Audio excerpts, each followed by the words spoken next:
Sit back, relax a little bit. Let me tell you a story. See if yours is anything like mine. Remember when I was a kid? So much better when I popped the lid. Feel the rabble, open it up. Exactly, listen to Sean. Right, and Cash Out's the easy way to get money transferred when you're out with friends. So jump into that and then we'll get back to it. He said, baby, jump in the back, boy. Tailgate crazy. Yo, tailgate crazy. Shout out to Dennis Cockerham and the Trailer Park Boys. Yo, we got a crossover episode tonight. First and foremost, welcome to Fantasy Football Reports on Shady Sports Network. I'm your bus driver, Cedric Green. Got my co-pilot, Justin, as always. And then we got another special edition co-pilot. We got a Dynasty Academy Fantasy Football Reports crossover, Dynasty, PPR. It's all NFL, right? It's all stats. So, Michael, welcome on. How's it going? Welcome, Michael. Yeah, thank you for having me. I'm excited for this. Anytime I can talk fantasy football, I'm there. My wife doesn't like it as much, but hey, she's dealt with it for 7 years. So Same. My wife, she doesn't care for it much, but we're on the same boat. We're on the same buses. Yeah. So yeah, guys. So we got this special crossover episode. So tonight we'll be touching. We'll start off. We'll just jump right into a review of last, Monday night's game. Broncos Browns shootout. Close out last week, right? So we can get into week 14. We're getting ready for the playoffs. We got Byemageddon, so many teams on bye. And then we're just looking forward. We had some crazy injuries that may affect, even going forward. So felt it was much needed to have, the dynasty outlook on here as well for talking fantasy football. So guys, as always, you're watching Fantasy Football Reports. Don't forget to hit that like button, share, please share and subscribe. You can catch us like we are tonight, 6:30 p.m. Mountain Standard Time. And then we'll come back Sundays at 7 p.m. Mountain Standard Time. So let's get right into it. Like I said, we'll go ahead and jump into that Monday night game, last night's game, Broncos and the Browns. Man, Broncos pulled one out. That's all. You think? I told you. What did I tell you, Justin? This was the perfect setup game. But they came out. This is a game they probably would have lost last year, quite honestly. In a crazy fashion. And even though the defense gave up, almost 600-700 yards, we still they did not. They gave up a total of 552. They gave up 475 through the air and only 77 rushing yards. So I got 497 through the air. Okay. Still less than 600-700 yards. They kept they kept the running game in check, but they let Jameis Winston do his thing. But we saw a game like that last year, and the team almost put up 70 points on them in blowout fashion. So it was really cool to see them lock it down, make some changes, make needed changes at the halftime. And it was Jerry Jeudy revenge game, right? That's what we were saying backstage, Michael, right? It was the Jerry Jeudy revenge game. He had to show that, hey, like, it's not me, it's you, right? Like, and he came out there and I was just like, I was just visioning, like, damn, what if we had Jeudy out there with Mims, running the backfield? We wouldn't even need running backs. I feel like Judy's been this entire season has been building up to this point. Just building up to this game. It's been building up to this point. He's been going off the past few games, but he was 50. Oh, man. He was running or wide receiver 1 for sure. But, yeah, wide receiver 19, wide receiver 5, 25, 37. So from 82, in week 7, jumping up, just getting ready for this game. He circled this game, as they say, right? Circle it on your calendar, because how could you not? He could have had 300 yards, man. If there was a couple of throws Jameis, didn't make, that Jeudy could have taken it to the house a couple more times. I think Jeudy had a drop, too, that would have resulted in like a 19 or 20-yard gain at one point as well. So, I don't know how many targets he had overall, but I feel like 13. He had 13. I was going to say he probably had like around 14, 15. So, yeah, so That it's really not surprising. I really liked Jerry Jeudy when he was coming out. It's just I don't know if whatever reason it didn't click in Denver, and he seems to have a good rapport with Jameis Winston though. Like obviously the Deshaun Watson experiment, I think we all know that Cleveland's in trouble with that contract. They can't get out from underneath it, but he really hindered a lot of what Jeudy could do. And I think Jameis Winston's the perfect quarterback for Jeudy in the sense of how Winston plays the game. And I think that's something that Jeudy has been missing for a good chunk of his career. I mean, let's face it, Denver kind of went through they were like the Washington Commanders of quarterbacks for a while there with, they didn't really have anybody. So maybe this is what Jeudy really needed, and maybe somebody in Cleveland will be looking at this and trying to see what they can do to keep Jameis and to at least maybe hopefully work with Watson and him next year moving forward. Yeah, I mean, Jeudy came in before the Peyton era, right? So he had a transition between coaches.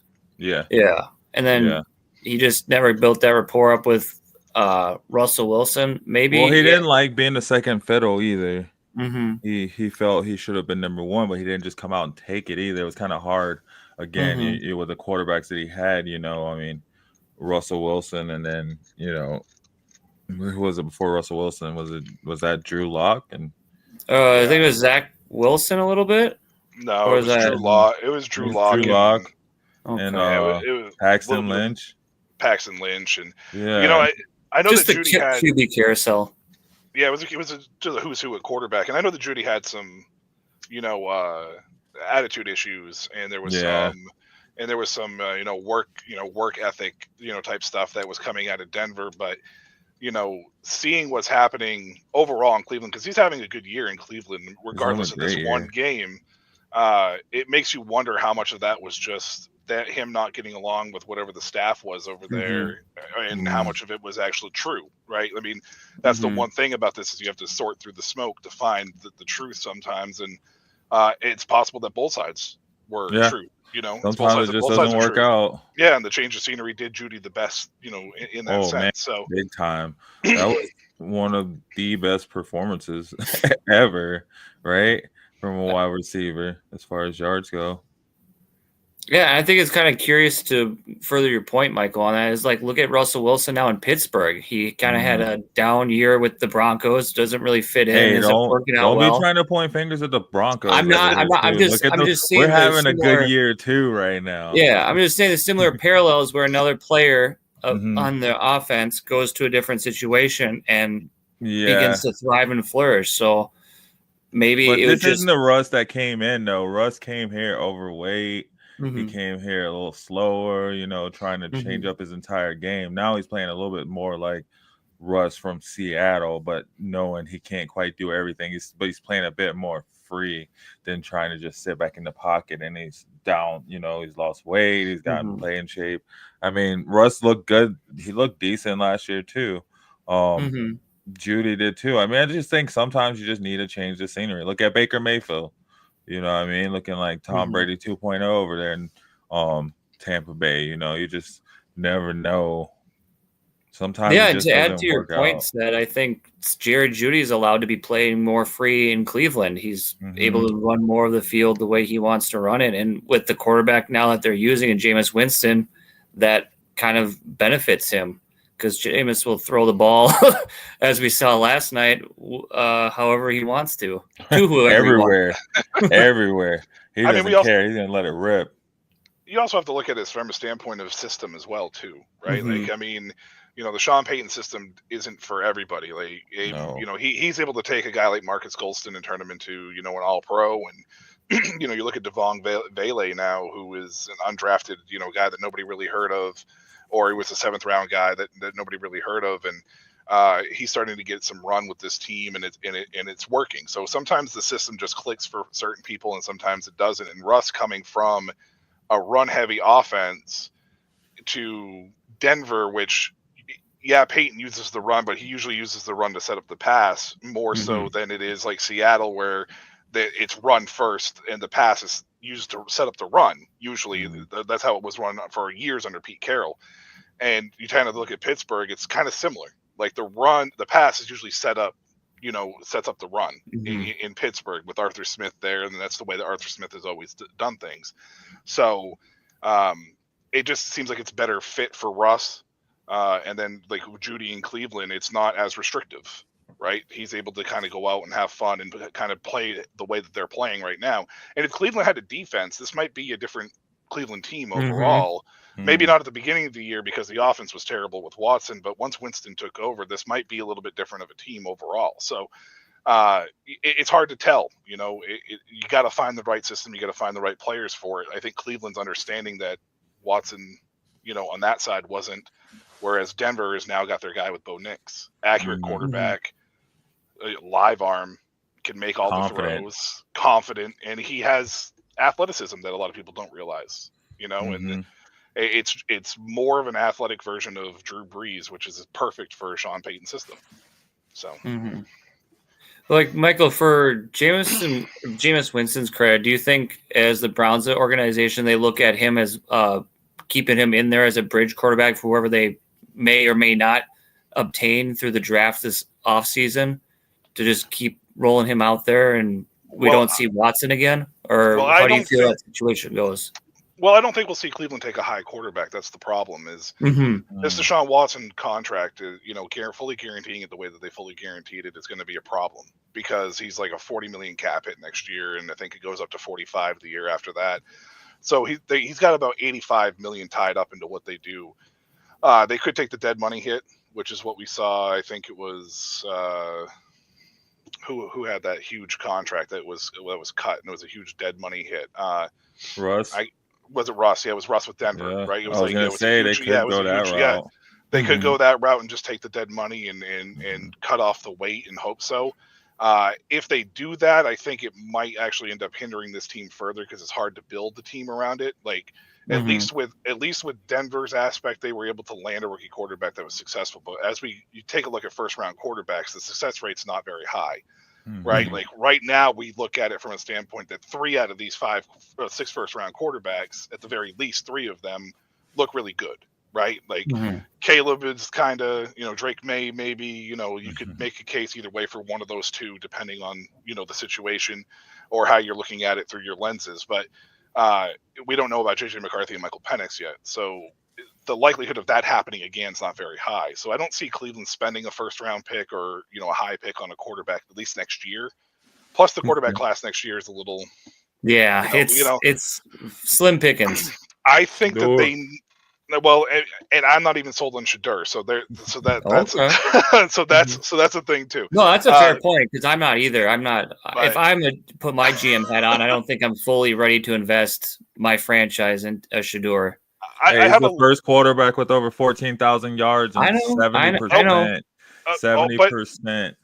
I'll talk about Shedeur in a minute. I just want to go back to I think to finish your question off though, Justin, real quick, because I am long-winded sometimes, so I apologize. But no, you're perfectly fine. Jameis Winston, I think Cleveland needs to do whatever they can to retain him, because even if it's not from a standpoint as a starting quarterback, they need to be able to have a veteran leader like that in the locker room, and you can just tell from his pre-game speeches to how he is. Like, he keeps everybody loose on that field. And yeah, they might have lost that game last night. Yeah, he might have thrown 2 pick sixes, but they scored 30 some odd points. They were the only team under Deshaun Watson when Deshaun Watson started that didn't score over 20 points the whole season. Dang. So that was a pipe dream for them. Right. So clearly this offense is working, fantastically under Jameis Winston, and he's keeping everybody there loose and connected and everything else. And you need a locker room guy like that, especially in Cleveland, where there's been so much dysfunction over the years, right? Absolutely. Super important for them to keep him. Now, so transitioning to Shedeur Sanders thing real quick. Can I do the Shedeur Sanders? Oh yeah, sorry. No, you're fine. My biggest issue with Shedeur Sanders is he's had one head coach his entire career. He's had one system his entire career, starting from Pop Warner all the way up until this point right now.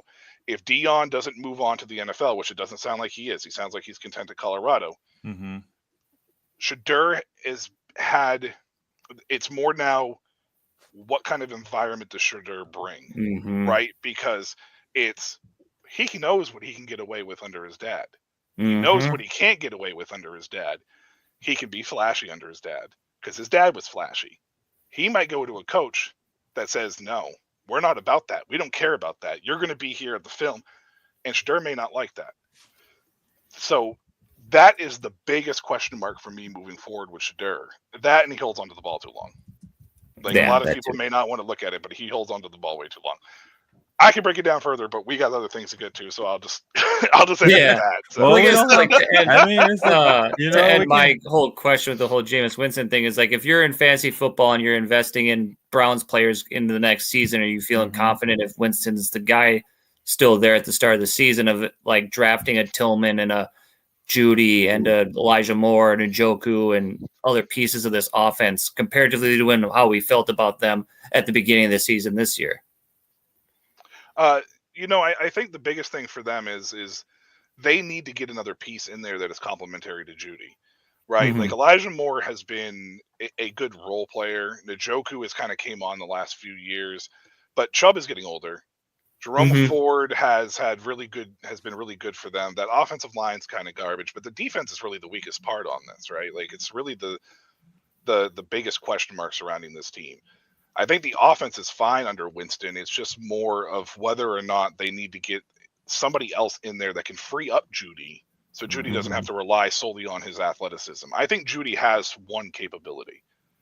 It's just, who do you get as a complement guy that can open that up for him to be that one? Otherwise, I think that they're just going to be spinning their wheels the same way that they do every year. So, well, Judy's supposed to be the route runner, right? He's supposed to be the guy, and he showed it last night. Mm-hmm. He did show it last night. I mean, he was a pretty good route runner last night. So, yeah, but that's when he's the guy. I don't know. We'll see moving forward once they get their full stable of receivers back. But I mean, they did get rid of Cooper, so I feel like that opened up a lot of space and room, and in the locker room, on the field, so. I can definitely see, and people were drafting Njoku before, no matter who the quarterback was. So I can see that. Yo, let's take a promo break real quick, and then when we come back, we'll wrap this up, and then get into some waiver wire talk and some more fantasy. Perfect. You guys are watching Fantasy Football Reports on Shady Sports Network. Don't forget to hit that like button. We'll be right back. Good luck, everyone here.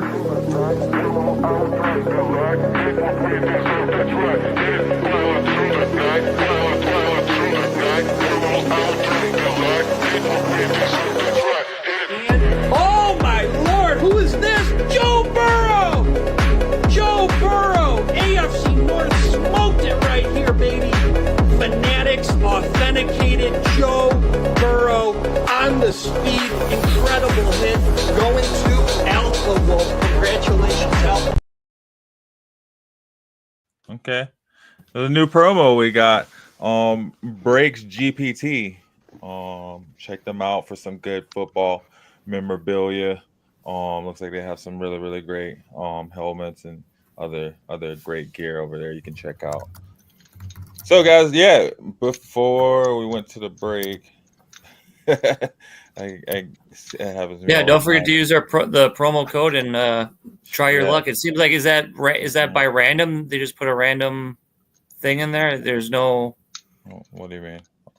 As far as like what's inside the box when you order it. Oh man, your guess is as good as mine. Okay. Yeah, I don't know much about it. Yeah, it just looks like it because I think I heard him say something about like. But you can use that code Shady5. Yeah, I'm not the expert in what they have, quite honestly. Yeah, but just because if I heard the ad right, I think he said something along the lines of like, "Let's see who we got here." So I don't. I think it was just probably saying what he had inside of it. Being okay. Like Joe Burrow. All right. Well, regardless, feel free to check those guys out and use our promo code. Wait. Yeah, viewer, go ahead and do it. Use our promo code and then let us know what it is. If we don't know, right. If it's if we're not sure ahead of time, this is all new to us. So brand new to us. We're not sure. Yeah, first time I've ever seen that ad. So hey, first time I've seen it too, but it was nice to have it. So closing out that game though, man. Not even closing out that game. We were just talking about the Browns. Whatever. We'll jump over to the right side. We got our Broncos, man. I have one question about that game for you, said. What? It was nerve-wracking. Who is it? Jaleel McLaughlin's backfield now, or are we still going around the carousel of it's Sean what Payton's running world. back is being featured tonight? Whatever Sean Payton wants to do, and that's probably what he wants to do. It's just so out of the bye, are we expecting Estime? Is Williams back? Because for fantasy, it's frustrating. I don't think we can really confidently invest in any three of them. Yeah, I feel like it's some confusion. Like somebody wants Javonte to work out, you know what I mean? And somebody wants the other guys to work out, and they're being. But I don't know. Whatever. It's whatever Sean Payton says. You would think it would be Jaleel, but I feel like we were having this conversation a few weeks ago with Estime too. Because I think what do you have last night? 14 carries. 14 carries. 2-4, 2-1, 2-3. So he definitely left the room. But I mean, I think Mims did Mims have a carry last night? No, he did not. Yeah, Mims had 1 carry for 4 yards. Oh, so he did? He's been getting a carry. Oh, yeah, he did. Yeah.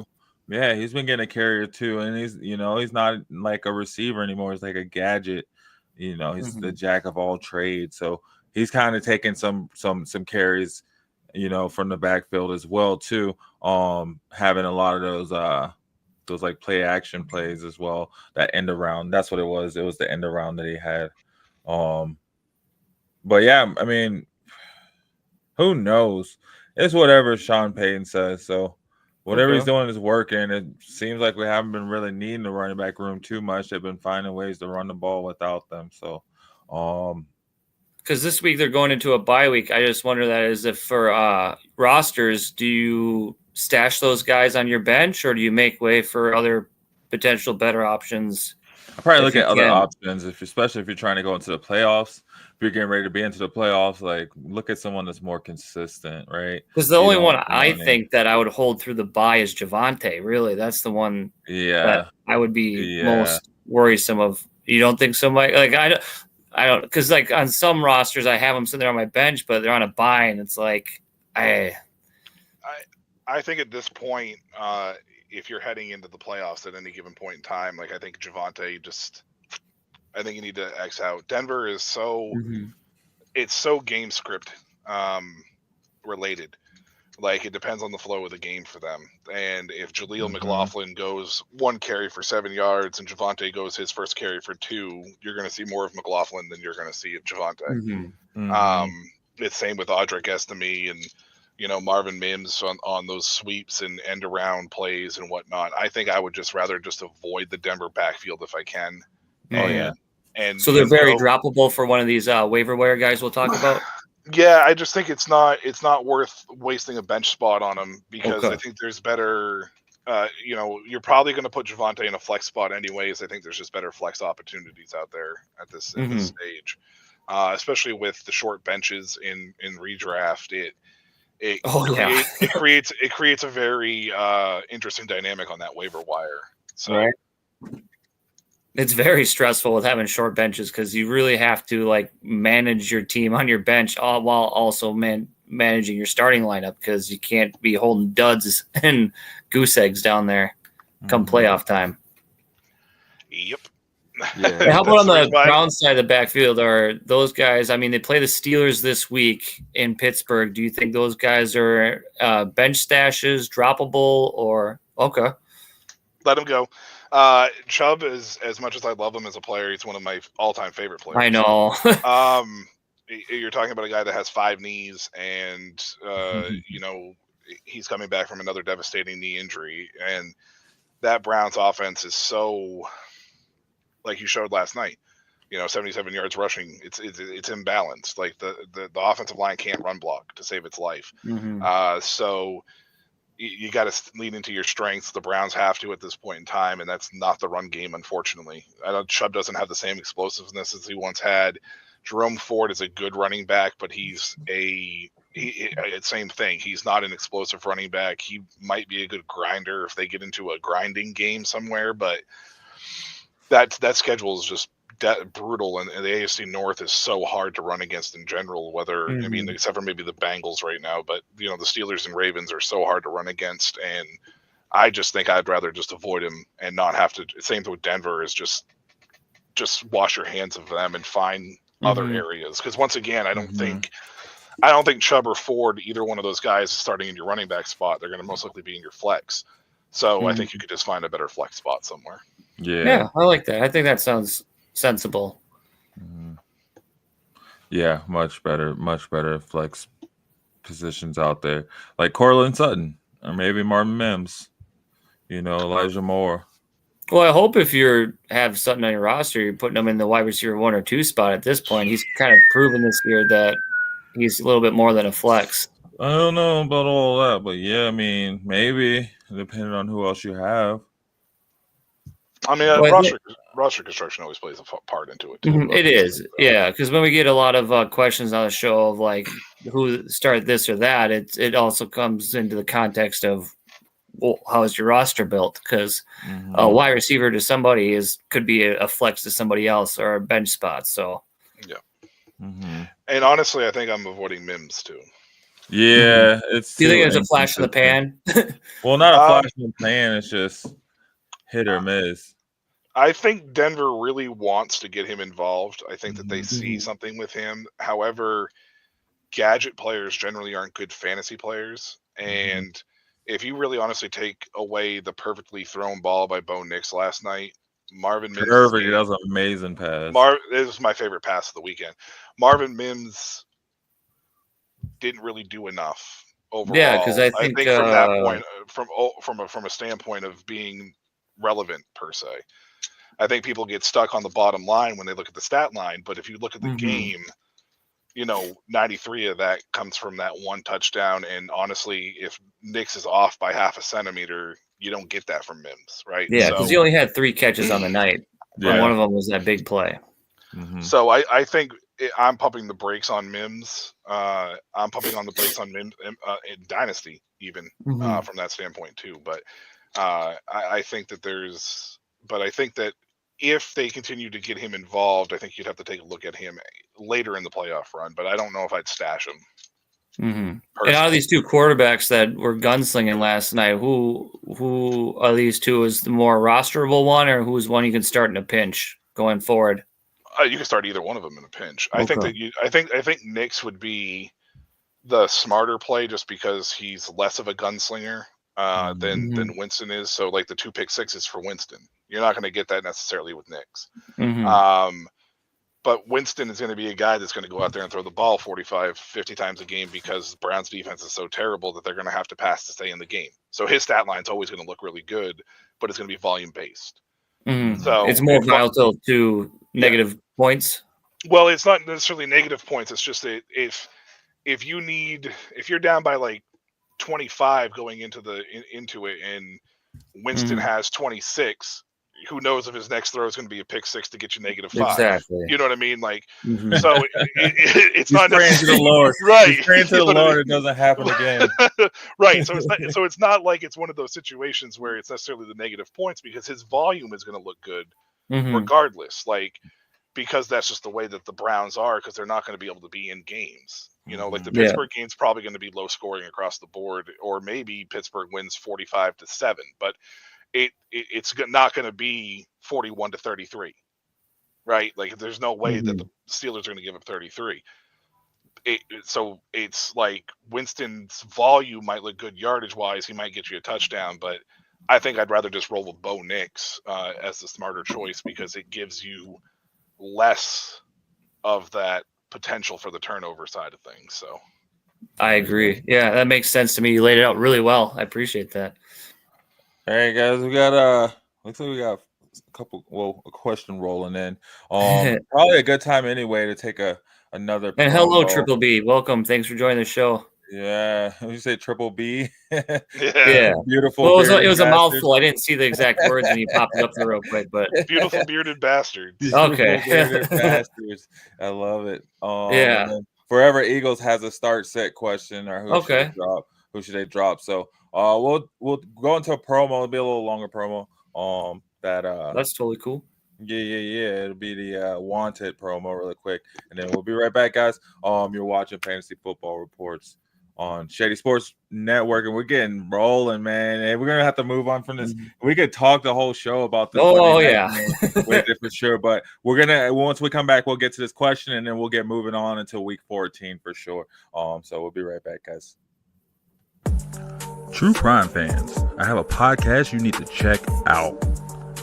Wanted. That's right. Wanted. Hosted by A.C. Roberts. This takes you into the darkest corners of unsolved history. Each episode dives deep into the chilling cases of killers who vanished into thin air. Some you've heard of, and some you haven't. Imagine the terror of the Texarkana Moonlight Murders, or the mysterious legends of the Bloody Benders still haunting Kansas. AC doesn't just tell you what happened. She immerses you in it, taking you step by step through each unsolved case in a gripping storytelling style atmosphere. So if you are ready to explore killers who got away, search for Wanted on Spotify, Apple, and wherever you listen to podcasts. That's right, Wanted. W-A-N-T-E-D on Spotify, Apple, and wherever you listen to podcasts. And then go follow them on Instagram at _wanted_podcast. That's THE_WANTED_PODCAST. Again. Oh, there we go. I was like, whoa. Yo, this dude put himself backstage and took us off the promo. My bad, guys. Yo, so we could, like I said, we could talk all night about that game. There was plenty of points. I mean, almost 100 points between, well over 100 points between Winston, Chubb, Judy, and Joku. They crushed it. Their defense sucked. Yeah, a lot of leagues that I was in, I saw a lot of people come back and pull off the Monday Night Miracle with the Winston Judy stack or the Winston. It was nuts. Yeah, you were. What'd you say? You had Mims, more stack, right? You're going. Yeah, off that, I had Mims and more. Yeah, I think you were pretty happy with that as a wide receiver. Well, that's because it was a desperation move. I had Coleman and he got listed out, so then I had Mims on the bench, so I had to throw him in the flex spot. And like Michael was going for, I got that one gadget play that popped off. Otherwise, most of the night I was like, "Oh shit!" Yep. You were really, yeah. So that's the thing about Mims. While it looks good, and Sutton's been super consistent going forward. I'd be happy. Yeah, like you said, me putting Sutton like that number 2 or that flex spot for sure. But yeah, I think that was just an amazing game to watch from the Broncos from a fan perspective, to see them actually pull that off. Because like I said again, that's a game I feel like they would have lost last year, and then even earlier this year to the Ravens. I feel like that was a game they with a game like this that got kind of into a boat race. How do you feel with Bo Nix's confidence the rest of the season going to points? Man, they haven't scored over 40 points since like, I don't even know. It was like they said it was like over 100 some game, some weird stats. Well, the defense got 12 of those 41, so they only got. But they still. I mean, Bo Nix only had 1 touchdown. Yeah. There was 2 rushing touchdowns, so it wasn't like he did, But he had almost 300 yards. He had 294 yards. So, man, you can't ask for much more than that. He's not a rookie anymore, man. He's coming to it. He's he's doing his thing, and Sean Payton's letting him, open up a little bit more. I feel like I was saying that earlier in the season. It would have been nice to see him, be able to open up and play and be himself a little bit more. He's starting to have that leash, and we're starting to see, all the playmakers around him wanting to make plays. Like the same thing, like with the Commanders and Jaden Daniels, like they want to start, making plays, and it just kind of clicks in. So it's been really fun, and it's cool because now over here, the thinking has shifted. It's, looking towards the playoffs. I think we have like a 77% chance of making the playoffs right now. So yeah, you just eliminated the was it the Jaguars? Jaguars were eliminated before the season. Yeah. They were eliminated. Hey, we got a question though, so let's keep it moving. That was a good game to wrap that up though. It was really awesome to see the Broncos pull that off. It was cool to see a shootout on a Monday night. A lot of points scored. I think they, made a lot of teams or made people wish that they had played or started a couple of these players. Mm-hmm. So it'll be interesting to see what decisions are made going forward, just looking off of that. But, I mean, luckily the Broncos have a bye week, so I don't have to worry about that with them for right now. So, yeah, we got Forever Eagles. Hello, thank you for viewing with us. Yeah, what's up, Forever Eagles? What's up, fellas? Looking to pick up Isaac G from the waiver wire. Who should he drop? Chubbs, ETN, Noah Brown, Jake Ferguson, Valdez Scantling. Such a long name. Sam Darnold or Mahomes. I'd probably drop Mahomes, right? Is it Nick Chubb or is it Chuba Hubbard? Who's Chubbs? It's Nick Chubb, I'm assuming. I hope that's Nick Chubb's. If it's Chuba, I'd drop him too. Actually, it might have been a mistype because it could have been Chuba because the S is next to the A, so it could have been a mistype. Yeah. Forever, who was it? Chubb? Well, does that change who you guys would pick? If it was Chubb, if it was Chuba Hubbard, would you drop Chuba Hubbard? I mean, it's Noah Brown. It's Noah Brown. That Commanders offense, as much as I love my Commanders, has not really been fantasy relevant outside of Jaden Daniels and the two running backs. Scary Terry. Sorry, let me apologize. Outside of the normal, suspect, Terry McLaurin, Zach Ertz, but like nobody else do. So Olamide Zaccheaus, Noah Brown, one of them might go off one game, and then the next game you pick them up and you 2 for 14 if you're lucky. And you're chasing, you're chasing. Yeah, I say Noah Brown. Jake Ferguson's hurt. There's a possibility you could go ahead and just drop him too. That's who I was going to say is Jake Ferguson because the best ability is availability, and if you can't play Jake Ferguson, then he's kind of just clogging a roster spot. Yeah, might as well just drop him. The other thing I would say too is drop Sam Darnold's ass. I mean, chances are, it's in a redraft, it's a 1 quarterback league.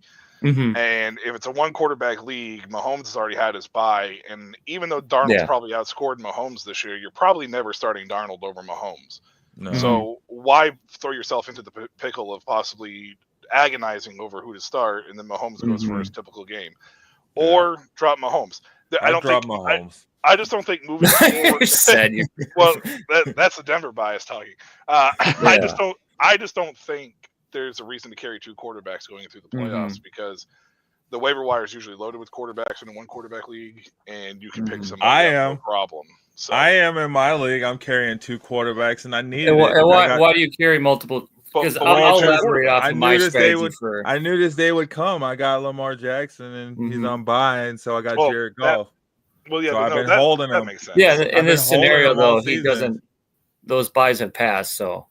Yeah, I'm just talking about if the bye has passed. Like if Lamar had his bye in week 7, you're probably gonna drop Goff and just go with Lamar for the rest of the year anyway. Well, maybe, but Lamar can get later in the season right now. So, but you could pick a quarterback up off the waiver wire. Is my point, though. It's it's a 1 quarterback league.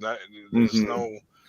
You can get dynasty. It's a different story, but for redraft, the only strategy to hold multiple quarterbacks through their buys is to play defense in case if your opponent has an injury at quarterback that they're not picking up a guy that you just dropped and playing against you and potentially sniping you in the matchup.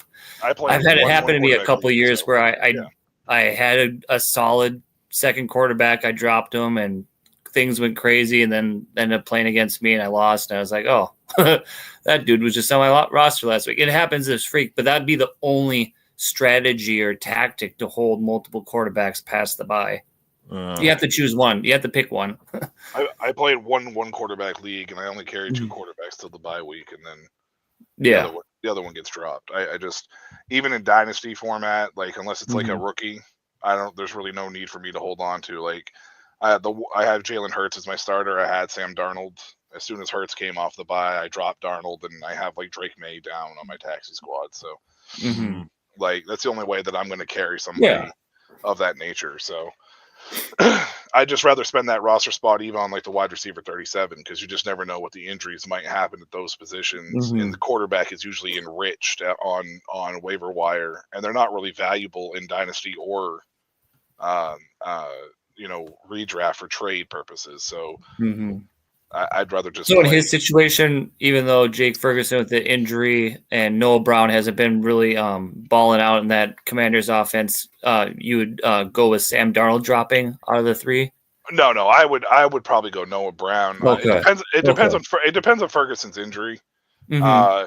I think it was a concussion. Did I say that last week? Yeah, I think it was a concussion. And honestly, at this point in time, looking at that bench, Ferguson and Brown would be the two guys over the other ones I would drop, and maybe an MVS over Darnold. Just hold on to Darnold, but if your waiver wire happens to have somebody that you're looking at that's like, like I gotta go get him, like a Gorendo guy. Well, I don't know necessarily Gorendo, but maybe somebody takes a look at like Marvin Mims or whatever else. Maybe you just you jump on the opportunity to find those guys. If you're going to have a bench player, the chances of him starting Brown, Ferguson, MVS ever in his lineup is not very high. Okay, you know what I mean? If you're going to take a shot on somebody that might end up rolling in and have a good 5-game stretch towards the end of the year. I think. So I'm in agreement with you, though. I'd go Brown. I hate to say it, but I'd go Brown. Yeah. He's just not consistent enough for me to really want the roster spot to be eaten up by him. So go Brown and get more consistency with Gorendo. Mm-hmm. And best of luck with your waivers. Hopefully you end up pulling out and getting Gorendo. If not, get him. Always put in multiple waiver priority or just waiver claims. So just in case if you don't get your guy, at least if you want to move on from somebody, you can get the next best option. All right, we got Jason Ortiz. Thank you for tuning in, Jason. Don't forget to hit that like button. Please share and subscribe. Jason has $48 left. He has $42 on Gorendo, $4 on Jake Fergie. Urch is on buy, and that's why. Okay. And $2 on Dabes, Romeo, whatever you want to say his last name is. Up here they call him Dubs. Dobes. Is that too much, or should Jason save some for playoffs for defense? They want to win this week. I'll let you start off, Michael. Let us know. What are your thoughts? Dump all of it on Gorendo. Right? Dump all of it on Gorendo. Agreement. Put He's getting all the rushes. Put all 48 on Gorendo. Just do it. Tight end you can streamline. I'm really not concerned about it. You could pick up a tight end at that point. We don't even know if Ferguson's going to be back, so why risk it? Take that $4, put it towards somebody that you know you're going to get, and I wouldn't even worry about Dobbs. I mean, I guess it depends on who you're dropping in that case, but I mean that Green Bay offense is so sporadic at that wide receiver position. You just don't know which game you're going to get. Just leave Dobbs on the waiver wire. And last week was Jaden Reed. Right, and Jaden Reed even only had like 14 yards receiving. Exactly. So it's not even like it's one of those situations where if it wasn't for the touchdown, Reed had a great game. But Dobbs, you could probably pick him up from a free agent standpoint and not spend any waiver wire money on him. So I'm confident in that league that someone's probably just throwing in $0 bids on Dubs and Jake Ferguson. Yeah, I mean, if someone's trying to claim him, is Dobbs? You have to... Jason, is Dobbs the best wide receiver you have on free agency? Right. Like that seems crazy to me. Like, and honestly, in that case, I'd probably start Robinson. I'd probably start Wandell. I'll start Wandell. I like. Yeah, Wandell's going up against the New Orleans Saints. Against the Saints? Oh, yes, that's a good matchup. But they're in MetLife, so they're but Dobbs is playing the Lions defense. Yeah, with 30 on a with Thursday 33 night, 33 players on defense on IR, and they're still shutting teams down. Yeah, well, I wouldn't say shutting them down. I'm still worried about because from up here, I haven't heard any reports or any alerts or any updates of progress. I mean, Keenan Allen did go off last week too, on his concussion. On what? I'm sorry. What was that? I haven't heard any news from radio or broadcast or anything about Dubs' progress through his concussion protocol. So I didn't see if he practiced at all today or not, and that would be a good teller because if he didn't practice today, it makes it very unlikely that he plays on Thursday. He was limited. He's limited? Yeah. Who does Dallas play this week? Dallas plays the Bengals on Monday night. Ooh. Go Cooks, Ortiz. Forget Dobbs, go Cooks. That's a good one. Ooh. Yeah, I agree with that. Bengals To round it all up off, over 40 points. Yeah, like Yeah, Bengals seems. Yeah, that Bengals Bengals defense is just bleeding points. giving up points. So to wrap up, Jason, Dobbs. I think I agree with Michael. Throw the 48 on Garendo and put claim, or maybe 44 on Garendo. Put 4 on Cooks. I'd put 47 on Garendo and just put 1 on Cooks. Okay. Yeah, I'm cool with that too. Yeah. I mean, unless somebody from his league is listening to the show, I Yeah. can't imagine that. You know what I mean? Like, I can't imagine there's going to be $2. somebody out there that's going to put $2 on Cooks. You know Yeah, what I mean? exactly. Chances are That's the you're probably dangers gonna of like doing a show like this and being in leagues and stuff. Your buddies listen to you, and like I say, you get outplayed by your league mates. And it's like shit. All right. All right, cool. Happy to help you, Jason. Hope that works out for you. Hopefully it works out for you, and if it doesn't, remember that came from Fantasy Football Reports, not Dynasty Academy. I'll fall on that Dynasty grenade. Academy / Fantasy Football Report. We gotta keep an untarnished record over there. Nah, but just all right. messing. So moving on. We got some crazy, end of season, in the fantasy season injuries, man. Yeah, And run us knock through some them. people down, right? Just some big ones. I mean, everybody knows, you got C-Mac, and Jordan Mason both going on IR, which is why there's been that Were talk one or of both Isaac of them Orlando. confirmed season ending, or any of them? Both on IR. Both Okay. on IR. Mason's I mean, for 14. fantasy purposes. Well, it's weeks. Ma- Jordan Mason could return in week 17, which is pretty much after all. That's championship week Yeah, well, in that some week leagues. for the No, I most think part. I think he after- can return in week 18. I'm seeing week 17. The earliest he can return is week 17. Which He in has most four- leagues is four that games, championship isn't it? week. Wait, week 14, 15, 16, 17. He'd have to be out. He wouldn't be able to return until 18 if it's 4 games. Hey, Yeah. I'm just reading this site. Yeah. Yeah, Well, no. Oh, yeah.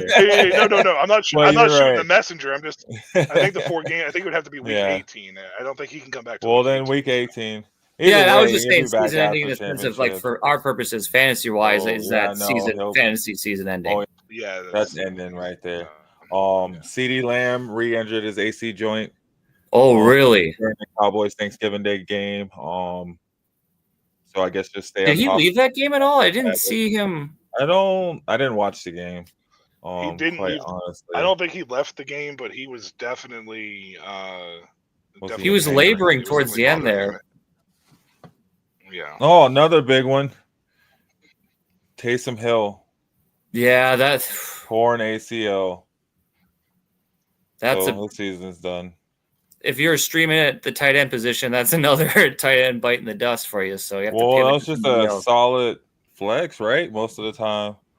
Well, I mean, I never used him the flex. I streamed him at tight end a few times this year, but yeah.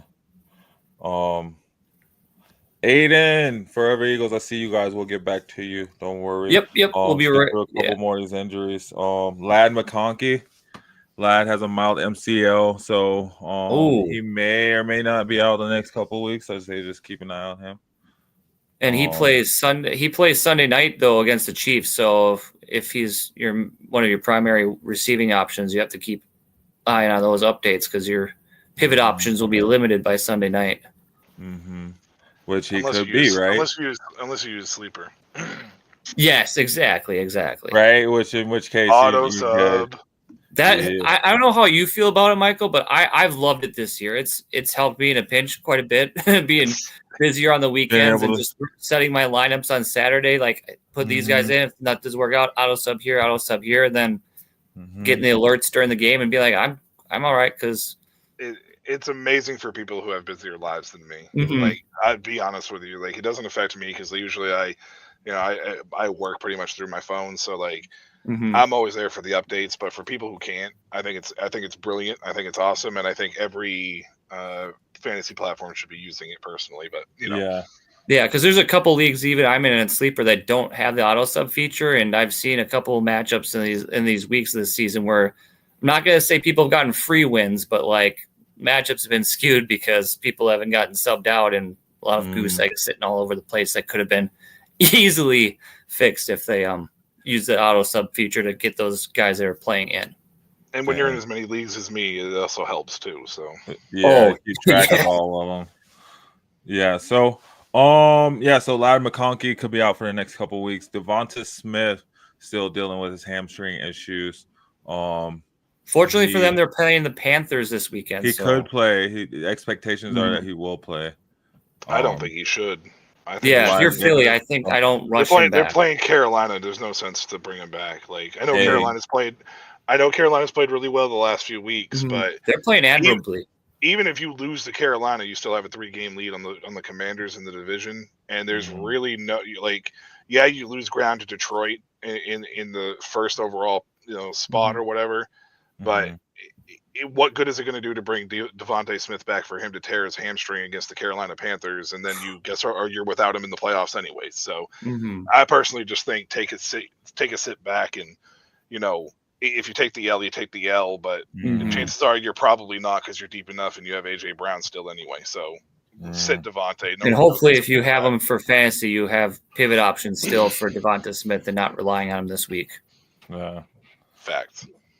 So, and then another wide receiver, Josh Downs. I don't know if you're really using Colts receivers on your team. Well, he was a favorable one for a good chunk there. Yeah, he's a shoulder injury, so probably be out for the next couple of weeks. Oh, well, it's their bye week anyway. Is it their bye week this week too? Or the Colts on bye? Colts are on bye, Patriots are on bye, Commanders are on bye, and Broncos are on bye. I think there's 2 more teams I'm missing. I think. Yeah, there's like 6 teams on bye this week or something. Yeah, Commanders, Patriots, Colts. There's got to be more than that. Let's see. Miami? Miami is playing the Jets. Oh, that's right. It's the Jets. That's right. So that's basically a bye week. Suck it, Rodgers. I hope he goes away forever. Yes. The Ravens. Oh, yeah, Baltimore. That's right. Baltimore's on bye this week. And Houston. And CJ Stroud in Houston. Yeah. All right. Well, there's a ton of injuries we go over. We do got some questions in there, so I'm gonna jump back to these. So Aiden came in. Just wanted to know retrospectively, what can we do better next year in fantasy draft? Aiden only got 4 wins and did terrible. And here are the picks. So Aiden's picks were CeeDee Lamb, which I would assume these are in order. Well, I was going to ask Aiden, if you're still with us, can you let us know if this is in order? Yeah. So CeeDee Lamb, Garrett Wilson, Marvin Harrison, James Cook, Jalen Waddle, Anthony Richardson, David Montgomery, Christian Kirk, Jalen Warren, Jordan Love, and TJ Hawkinson. It's a pretty solid team. I mean, I feel like. Well, they're in order. Okay.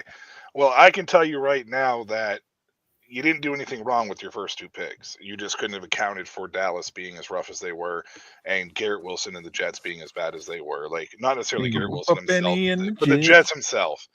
I think for him, starting with those 3 wide receivers to start his draft was great strategy. I think Harrison may have been a mistake. However, yes. I just needed to see who was around him at that point because it may have been a great value pick. It just really depends on who was drafted around him. James Cook in the 4th was fantastic. That's great value drafting. So yeah, after Harrison, Waddle, you couldn't expect Waddle to have the year that he had with Miami. Like with Tua going down again with oatmeal brain, like there's no way for you to know that was going to happen. The only thing I would have done differently is I wouldn't have taken a quarterback in round 5.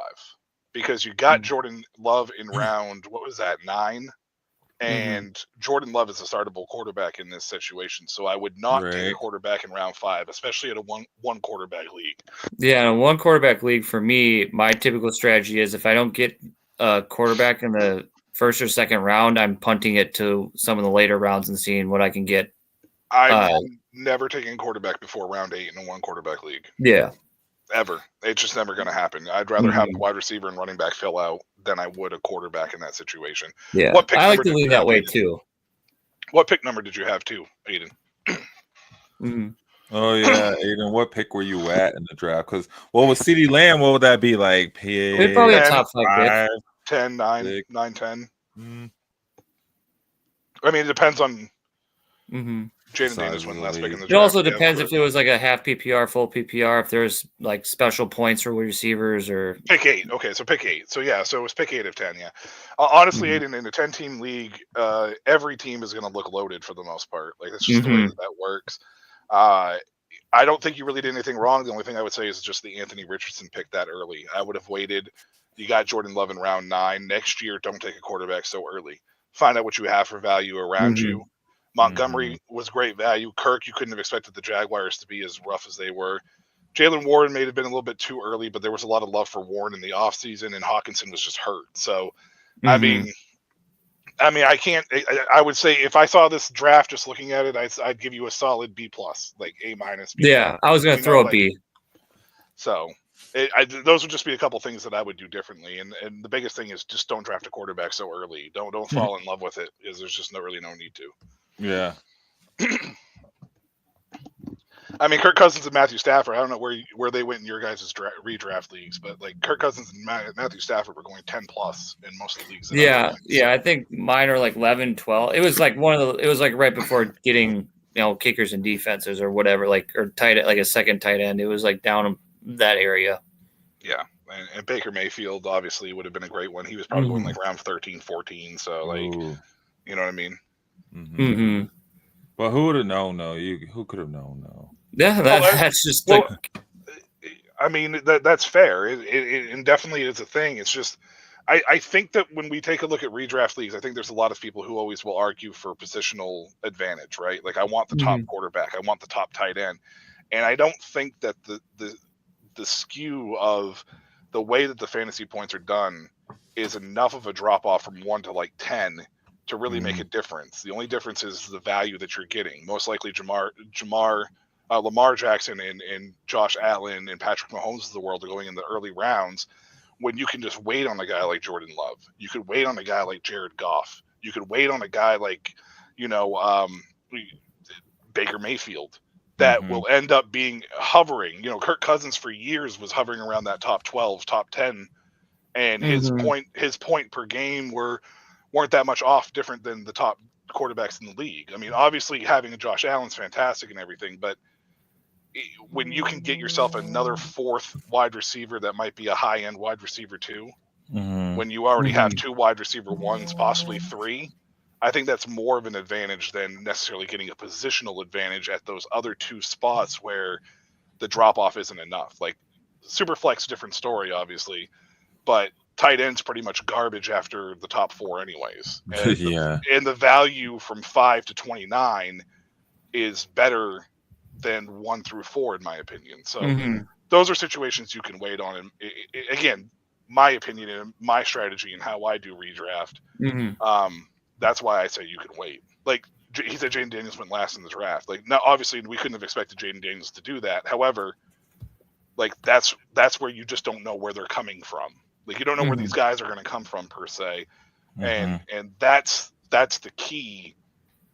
You want to try to find those guys late in the draft at those positions, because there's always somebody that comes from tight end 18 last year to tight end 4, or quarterback 18 from the year before to quarterback 7. You know what I mean? So I had one question for you as far as draft strategy go. For me personally, I am more weary and leery about taking rookies earlier in draft, but despite how well they may have done in college, but that translating to a new offense in the NFL level, with how Marvin Harrison ended up turning out this year, where he took him in the, is it his 4th pick? 3rd round. Is that for you with Marvin Harrison going to the Cardinals, like that, was that too early, get him in the 3rd, or was that more of a value? Because some of the leagues I was in, he was going back end of 2s. Like he was going really early in front of some of these other wide receivers. Because that's the pick that I think really hurt him, was the Marvin Harrison that early. And it was. And not that Marvin Harrison's had a terrible year. It's just a slow start. It's just general rule of thumb for me in redraft leagues when I'm drafting is avoid rookies. Just avoid them, because it's that shiny box, right? It's that shiny toy. You know, it could be a pile of cow dung, but it could be a brand new yacht. You just don't know what you're getting, though, right? And everybody's like, well, it could be this yacht. And it's like, yeah, it could be a yacht, but it could also be the broken down brown house on the corner that needs $100,000 worth of work, right? So you don't know what you're getting. The only rookie position that I feel comfortable taking would be running back, depending on where the running back is landed, right? Like Bijan Robinson was probably overdrafted in redraft leagues. I would have ignored him. But James Cook was, when he came out, he was in a perfect situation. You could have taken him with the last pick and been okay with it. It generally just try to avoid it unless they fall enough to get really good value, right? Because you're going to miss out on guys like T. Higgins. Like, it looks like if this is in order, T. Higgins was in the 4th round. I would rather have Higgins than Marvin Harrison Jr. Like, Nico Collins was in the 2nd. Don't know what number this pick was. It looks like he said same league, 1 pick later, so he went pick 9, which means Nico Collins, he took Garrett Wilson ahead of Nico Collins. You know, like, nothing wrong with that part of it, but Nico Collins could have been a 1st-round pick this year, right? So, like, he could have gone ahead. You know what I mean? So that would be the only thing that I would do differently, is just avoid that rookie hype. There's a lot of rookie hype every year that comes in because it's that shiny new toy. It's that, oh, I'm going to go get this guy. Just avoid it. If you can avoid it, avoid it. Unless the value is 1,000% perfect, just don't take the risk on it, because it's just not worth it. So I love that. I absolutely agree with that sentiment. All right. So yeah, so sounds like he should have just moved a few pieces, drafted his quarterback a little bit too early. Maybe went out there better piece, and And if he wants another redraft league to play in, he can feel free to join us over there on Sleeper. We still have 6 spots left in our show's fantasy football league, so feel free on Sleeper to either add myself and or Sed, and with a friend's request, and we can get you invited into the league. Just let us know you're coming from the show, you'd like to join and be a part of that, we can get you in there. Yep. Like you said, thought I'd plug that in there while I could, Sed. No, you're good. I was looking for there we go. Yeah, just saying. Yeah, we got Justin's link. Because apparently on Sleeper you have to be the person's friend and messaging before you can invite them into your league. Or you can go and join our basketball league, and I don't think you have to for that league. I think they can join that one directly. And then we can add them into the football league as well too. All you have to do is just go to the invite and just copy it, and you can just send the link. And I know on the football. Well, but our link wasn't popping up for us after the show last Tuesday. There was no link appearing when we were hitting invite. Yeah, I think something was up with it. Changed.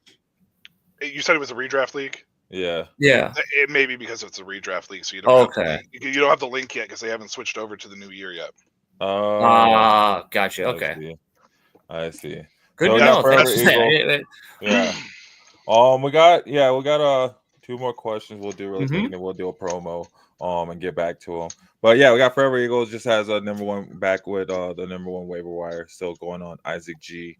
Should he put him as his flex over at MVS full PPR? Saying yes, right? No. I'm saying no. No. You don't think the 49ers are going to run him into the ground? I do. However, they did just sign Israel Abaconda. Yeah. And they did sign. Well, they have to have backup running backs. Well, yeah. But here's the thing with Shanahan: you can plug and play anybody in that offense and do it. However, you still don't know what you're going to get. You still have no clue what you're going to get from Garrindo. I'd rather play it safe and take. Didn't he pop off the last time he came into the game? Oh, I love Isaac. Isaac was one of my favorite running backs in this draft this past year, and I took him pretty much everywhere. However, it's different coming in from a backup role to a starter. Ask any backup quarterback in the league. It's very hard. So, what would you feel about after waivers process, maybe putting in a claim for one of those guys, what you said, Izzy? I can't say that last name, or a Patrick Taylor, or a who was the other guy? There was another guy that they just signed. They put him on the taxi squad. I don't remember who it was off the top of my head. But investing in one of those guys without burning your number 1 priority. Well, it's hard to. I would add one of those guys maybe as like a free agent if you had a spot that you could open up. Mm-hmm. The only reason why I say don't put in Guerrero is because most of the time people that are going to get Guerrero in this situation is going to put him in and expect the same production. Like I love Isaac. He's a 4.4 guy. He's got good size. He played really well at Louis. Oh. Uh-oh. No, Michael. Where'd you go? Well, that looks like said? a good time. I was like, Dynasty's taking over, so this sounds like a good time to take a promo. Here, we'll take a promo real quick, Michael. We'll get right back. Yeah, we'll finish that thought after the promo. I hit the side button on the mouse and went back. We'll get back. So yeah, let's do the promo real quick, and then we'll just come back to that. So we'll be right back, guys.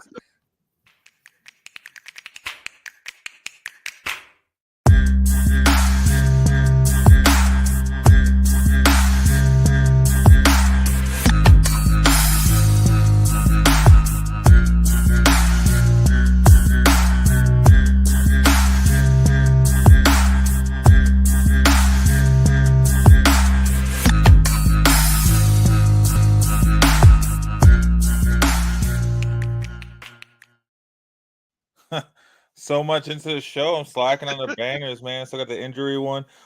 That was quite the bit you're going into about that. Yeah. And I'll just answer Aiden real quick here. And the show league, that fantasy football league, it will be starting up next year, not for this year. Yeah. We're just trying to get the people in there, and then we'll get the format set later, and get it rolling after the draft next year. But I can't remember where we left off, Michael, before the spookiness happened. But a few other names that I wanted to run by you off the waiver wire that people, the shiny, flashy Guerrero that people are looking at waivers. In some leagues, these guys might be available. So I was wondering if you don't feel comfortable burning that high of a waiver priority, or you want to put claims elsewhere, or just wait till the waiver period processes and just pick these guys up as free agents going into next week, maybe based off matchups or whatever.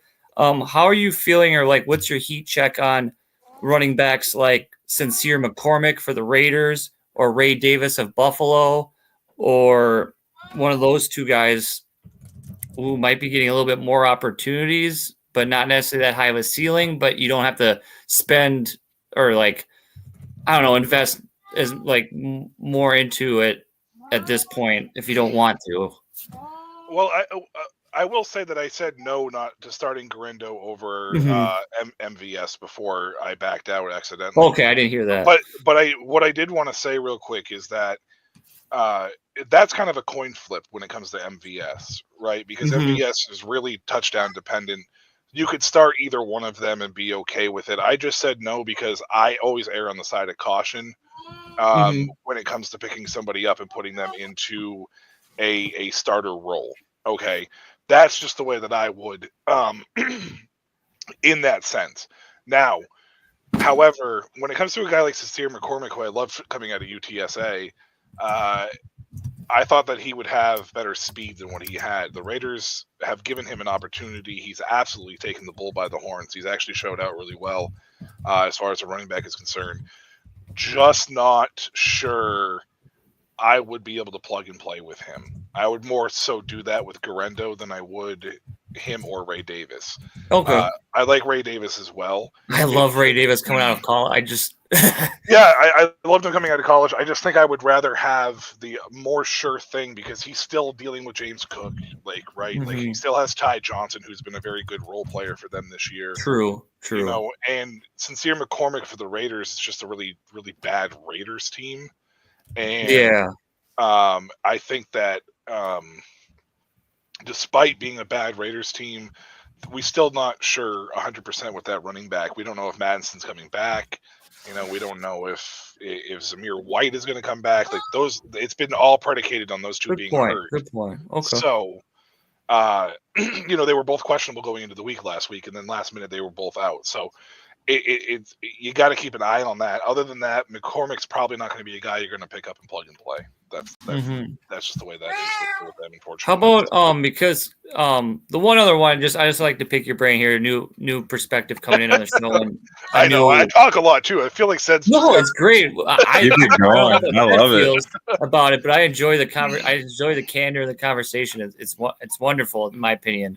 One other guy, I have a friend asking, just as we're going here, he brought up I don't know if it's a good point, but he brought up a perspective like with the Eagles playing Carolina this weekend. He was wondering if Kenneth Gainwell could be a sneaky waiver ad off of waivers this week in case if he gets more play time, if they peel back on Barkley, in case if the game gets out of hand, getting some either garbage time or rest of game play. This may be an unpopular. It'd be for a flex too. It wouldn't be for like starting in 1 or 2 spot. It would just be for. Oh right, yeah. I would hope Gainwell would be a flex spot over a 1 or 2. Mm-hmm. Yeah, it's just for bye week fill-ins, just for just to entertain. The thing with this game is, and this may be in the minority and more of an unpopular opinion, is I think this game's going to be closer than people think it's going to be. From what I saw from Carolina, I believe that. I think Carolina has. I think this team is bought into Dave Canellis, and I think this team is a sneaky good team moving forward. Now, doesn't mean that they're going to win this game. I don't think they're going to beat Philadelphia. As a Lions fan, I would love it. But if there's ever a trap game, this is the trap game, right? Like Philadelphia is not known to play down to their opponent. However, Carolina has already proven that they can play up to their opponent when they pushed Kansas City as much as they did, right? So I don't think this game is going to get out of hand. Now, as far as Gainwell is concerned, if you have Barkley, I think you should just go get Gainwell. Just in case it does get out of hand. Because then at least it can give you an opportunity to maybe think about starting Gainwell in the flex spot.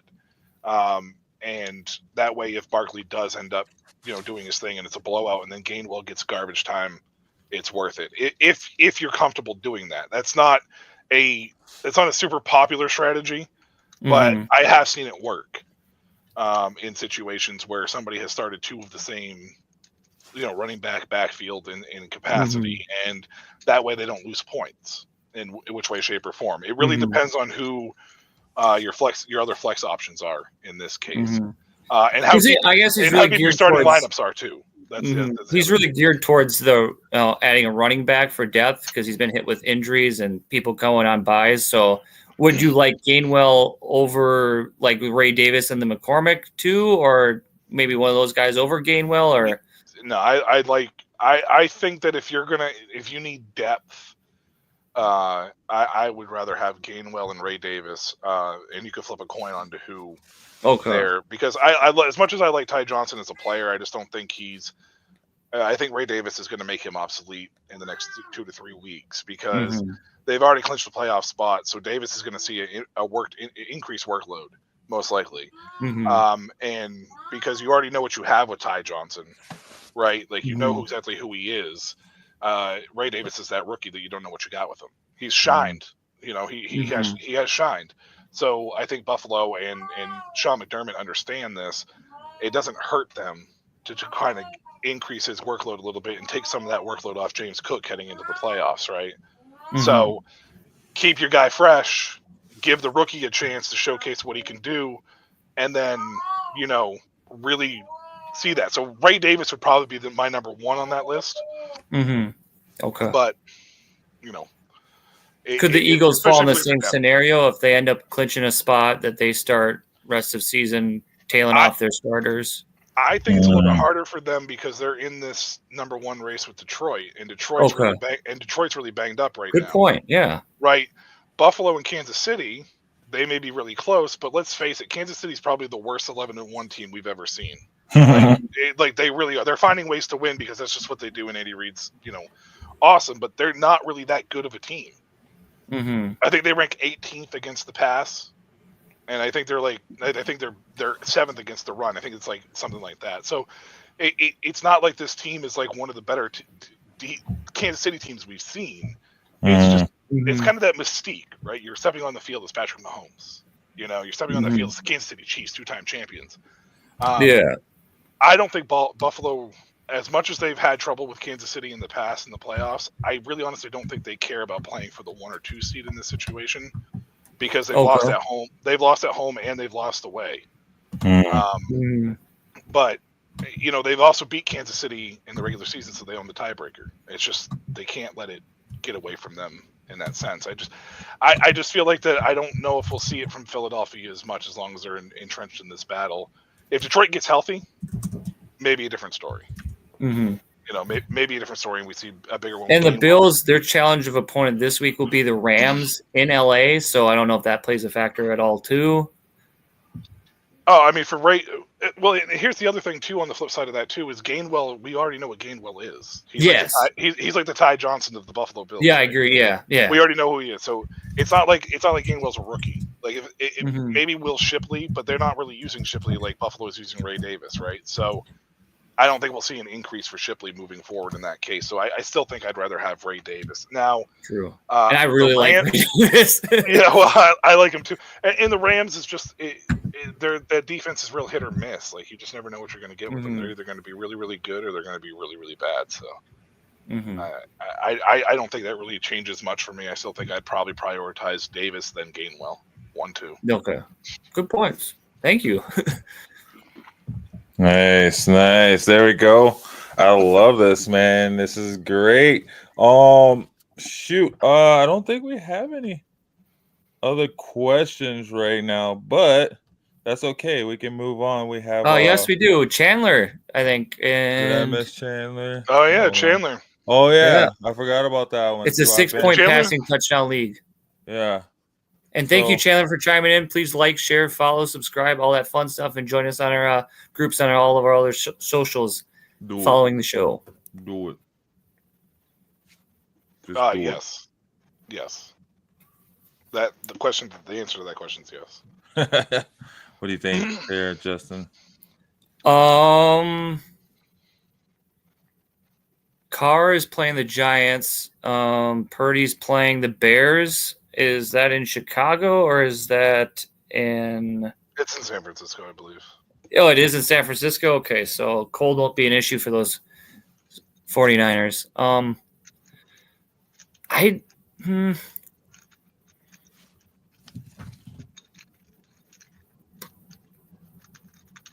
I mean, I think just the lesser difficult opponent. I think Derek Carr has the better matchup for quarterbacks this week. So regardless of whether or not the argument of if Purdy's better than Carr this week, I think Derek Carr has the easier matchup, and I'd go with him over Brock Purdy. And I think Purdy's still playing hurt too. It looks like it. I don't think he's fully recovered from the shoulder. So he's still on the injury report. At least that's just from what I saw. I mean, I don't know how much you could take from the Buffalo game, but he didn't look comfortable. He didn't look himself. He still doesn't look right. Yeah. I'm sorry. He didn't look like a guy that they can rely on him to throw the ball 30, 40 times, where Derek Carr, you can get like a little bit of a Jameis Winston game out of it where he can throw the ball that many times and, give or take the pros and the cons. I'm a Purdy believer. I just don't think that this team right now is playing on all cylinders. I don't know if Trent Williams will be back because the unfortunate news about his wife and him having a stillborn baby. So he may not be back. Thoughts are with him, by the way, and his family during this time, because that's definitely a tough thing. So he may not be back, who knows, right? He may or may not be. CMC going down is a huge safety net thing for Purdy, right? Like, we don't know what we're going to get with Garendo, and Jordan Mason was on fire at the beginning of the year without CMC, but he's down. So you still don't know what you're going to get with Garendo. Ayuk's out. Debo has, I don't know. Debo's been Debo, I guess. I don't really know what to say in that situation. I think I would just rather roll with Carr. And also on top of that, too, I think this Saints team is buying into Rizzi. Like I don't know if Coach Rizzi will be the head coach for them next year or not, but they're really buying into whatever it is he's selling there, and I think it would be a huge mistake for them not to keep him on staff in some capacity. So, and I think the wide receiver options too for San Francisco, I don't know if they're also hurt or injured or what, but they're just not playing to their standards or their level of play this year. I believe Jennings is banged up. I think he got hurt in that game against Buffalo. So.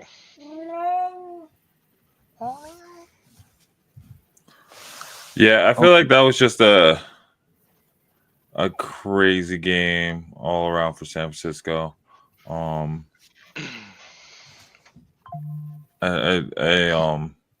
They were not prepared to play in the snow. I felt like. Yeah, they definitely were not prepared. What are some other players you guys are looking at maybe as teams gear up to get ready for the playoffs that maybe to bolster up or if they are any solid waiver wire ads like wide receiver wise? Oh, at the wide receiver? Oh, I'd have to look unless if you know any off the top of your head, Mike. I like Xavier Legette.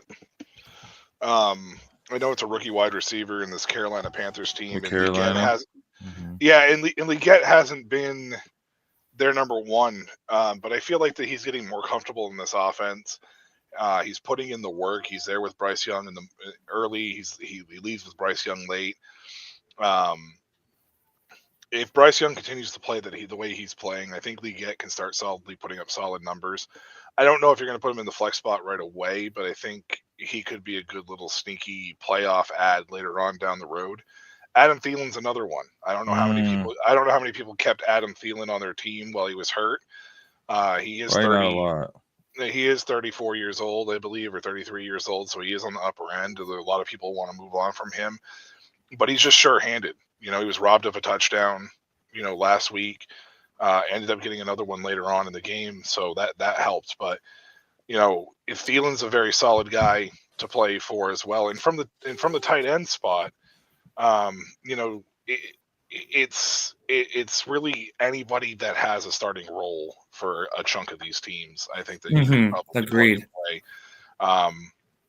Dalton Kincaid when he comes back from injury, because I don't know how many people kept him on their roster, but if you can get him from Buffalo, I think he's a great ad in that situation. And Zach Ertz, I think the last time I saw Ertz was only owned in like 45% of ESPN leagues. So if you play on redraft on ESPN, Ertz might be a good little ad, especially here in the bye week where people might drop him. So go pick him up. And that way you have a tight end that you can roll out. And he's a player regardless of the bye week you're willing to hold through the bye week for this week if you have the roster spot? I would hold Ertz if I could. Okay. Like with 6 teams on bye, it's harder because you don't know what your team may look like. But if you were able to have a bench spot and hold on to Ertz, I would hold on to him. But I think there's going to be a lot of people that may end up dropping him. I would be very, very quick to go ahead if I had somebody on the lower end, like a Noah Brown or something, to drop him for Ertz and go get Ertz, because I think Ertz could be a good flex spot moving forward with this Washington team as they make a playoff push. So, yeah, he's gone double digits past 3 games for sure. So, he's the number 7 tight end right now on Sleeper, and he's rostered on 63% of the teams. So a little better than ESPN, but definitely a guy that may still be available and be out there if you're looking for a tight end. Are we chasing any of these points from these guys from maybe like lesser competitive teams, but still put up some points like a Ray McLeod or a Parker Washington? Any of those guys potential ads off the waivers at wide receiver? Or are you guys fading those guys? Well, I'm running through like what are like really high available players on waivers and leagues. Because is Darnell Mooney expected back this week? I don't know if he is or not, but Kirk Cousins has been playing like garbage the last few weeks, so it's very hard to gauge that. If you had to make me choose between those two, I'd probably take Ray. Parker had a great game this past week. I just don't know if it's going to be something that's going to be sustainable for him. He's too he hasn't been used frequently enough, which is weird because he's such a solid wide receiver. Like Parker's always been a solid wide receiver. So you can see if this guy's available, but I ended up picking him up in almost all of my leagues off of the waiver wire after DeAndre Hopkins left town. Is NWI Nick Westbrook-Akine, if he's still out there. Man. If he's still out you there, can get him, I would definitely put a priority waiver in him and try to get him added. He's got the Jaguars on tap this weekend, and he's scored touchdowns in, what is it? He's got a touchdown he's got 2 last week, 1 the week before, 1 week before that. Then he had a week off. So he's got 1, 2, 3, 4, 5, 6, 8 touchdowns in the last 7 games. He has 8 touchdowns on the year on like 18 catches. It's like an absurd amount of money, absurd amount of high percentage of touchdowns are his receptions this year. My only problem with Westbrook-Akine is you're getting literally a touchdown dependent individual. Like if you're going to start him, you have to get a touchdown from him. Otherwise, he's going to score you like 2. So yeah, I was just reading some stats on him. So yeah, he's 91st amongst receivers and receptions with 20 receptions, 74th among receivers with 365 yards, 88th. Would you guys be comfortable taking a long shot on like an Elijah Moore or Sterling Shepard or one of those guys for a waiver ad for wide receivers? Maybe more for sure, as long as Jameis is there for sure. Just because of volume, like this Browns team is going to throw, like they're gonna have the volume and more. They're not going to all go to Judy. Like Judy's not going to have a 200+ game every week. So Moore will definitely reap the benefits. You might get a good stat line of like 5 for 73 and maybe a tutty. I think I'd be happy with that. Okay. Those are only last 2 that, since we're looking at wide receivers, that I could think of that might be options that are still out there. Yeah. No, there's some good options too. Especially, I mean, because you're probably pretty set, but I don't know, like. Or you mentioned him earlier, like Brandon Cooks for sure, maybe an ad. I think Cooks is worth an ad. I don't think he's a great wide receiver by any means, but he's the number 2 in that offense very clearly, and I think Cooper Rush trusts him. And even with CeeDee Lamb, if he's not a go, well, hopefully he's a go this week, but if he potentially is banged up and isn't able to go. Yeah, I mean, I still think Cooks is going to be. I still think Cooks is talented enough to be able to be, good in that flex spot if you absolutely need to start somebody. It's hard because we're sitting here talking about waiver wire ads, but realistically speaking, if your team is banged up or has been banged up, you're probably not making a playoff push, right? And this bye week is really the only week that. This week is really the only week that we have to really worry about bye weeks heading into the playoffs, because after this, you should be back at full strength. So none of these guys that we're going to really add are going to be guys that you're going to end up starting moving, beyond this week. So you just need to be able to find that plug and play guy for this one week. And, the next week, hopefully you're back at full strength. So that's a great perspective. Garendo is really the only guy that you're going to really want to add and keep for the most part, because he's a guy that could potentially end up helping you through your playoff push, especially if he produces like Jordan Mason did at the beginning of the year when CMC was hurt. So that's really the only guy that's on this waiver wire that you're really looking at picking up and really want to prioritize, because other than that, you could probably just it's the bottom half of your roster at that point. You can just rotate those guys in and out depending on what you're looking at personally, as long as you don't get any injuries, obviously. But For sure. Cool. Oh man, gosh, time just like. Hey, I'm doing good. I don't know about you guys where you're at with it. So you're driving this bus. Yeah. So I think what we'll do is we'll jump and we'll take another promo here. Okay. And then we'll come back and we'll do your team of the week. After the team of the week, we'll jump over to the Lions preview and get it moving along. How you doing up there, Michael? You good? Hanging in? No, it's probably getting late where you're at. Yeah, right. Yeah, I'm good. I'm a night owl anyway, so I'm good. So there we go. There we go. So yeah, we'll get this. We'll do a promo, and then we'll get back with your team of the week, the scores from last week, going into week 14, and go from there. Okay, cool. See you guys on the other side. Fantasy football fanatics, get ready to dominate your league. Tune into the Fantasy Football Reports every Tuesday at 6:30 p.m. and Sunday at 7 p.m.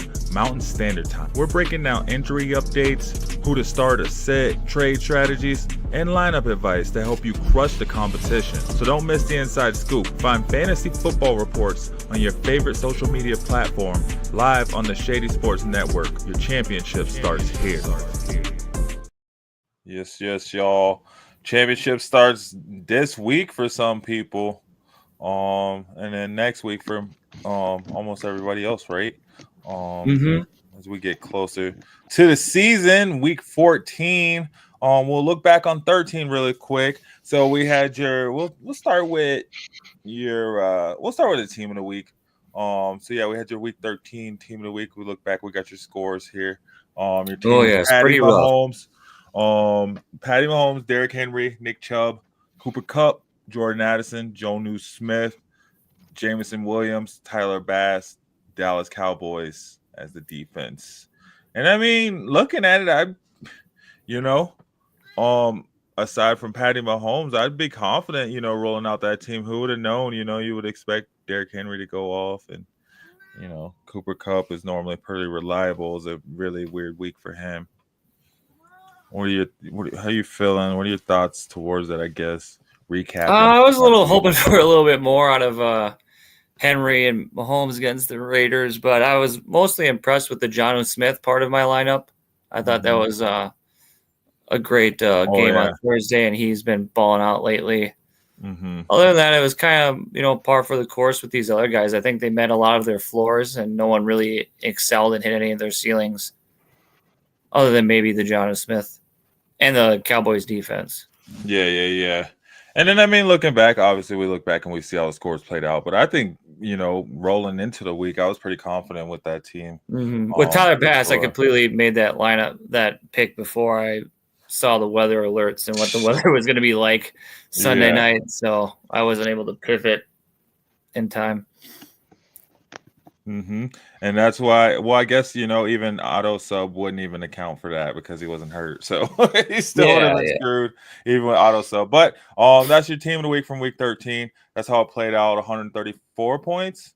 That's if you had like special points for receiving options, in different areas. It just, otherwise it was just full point PPR.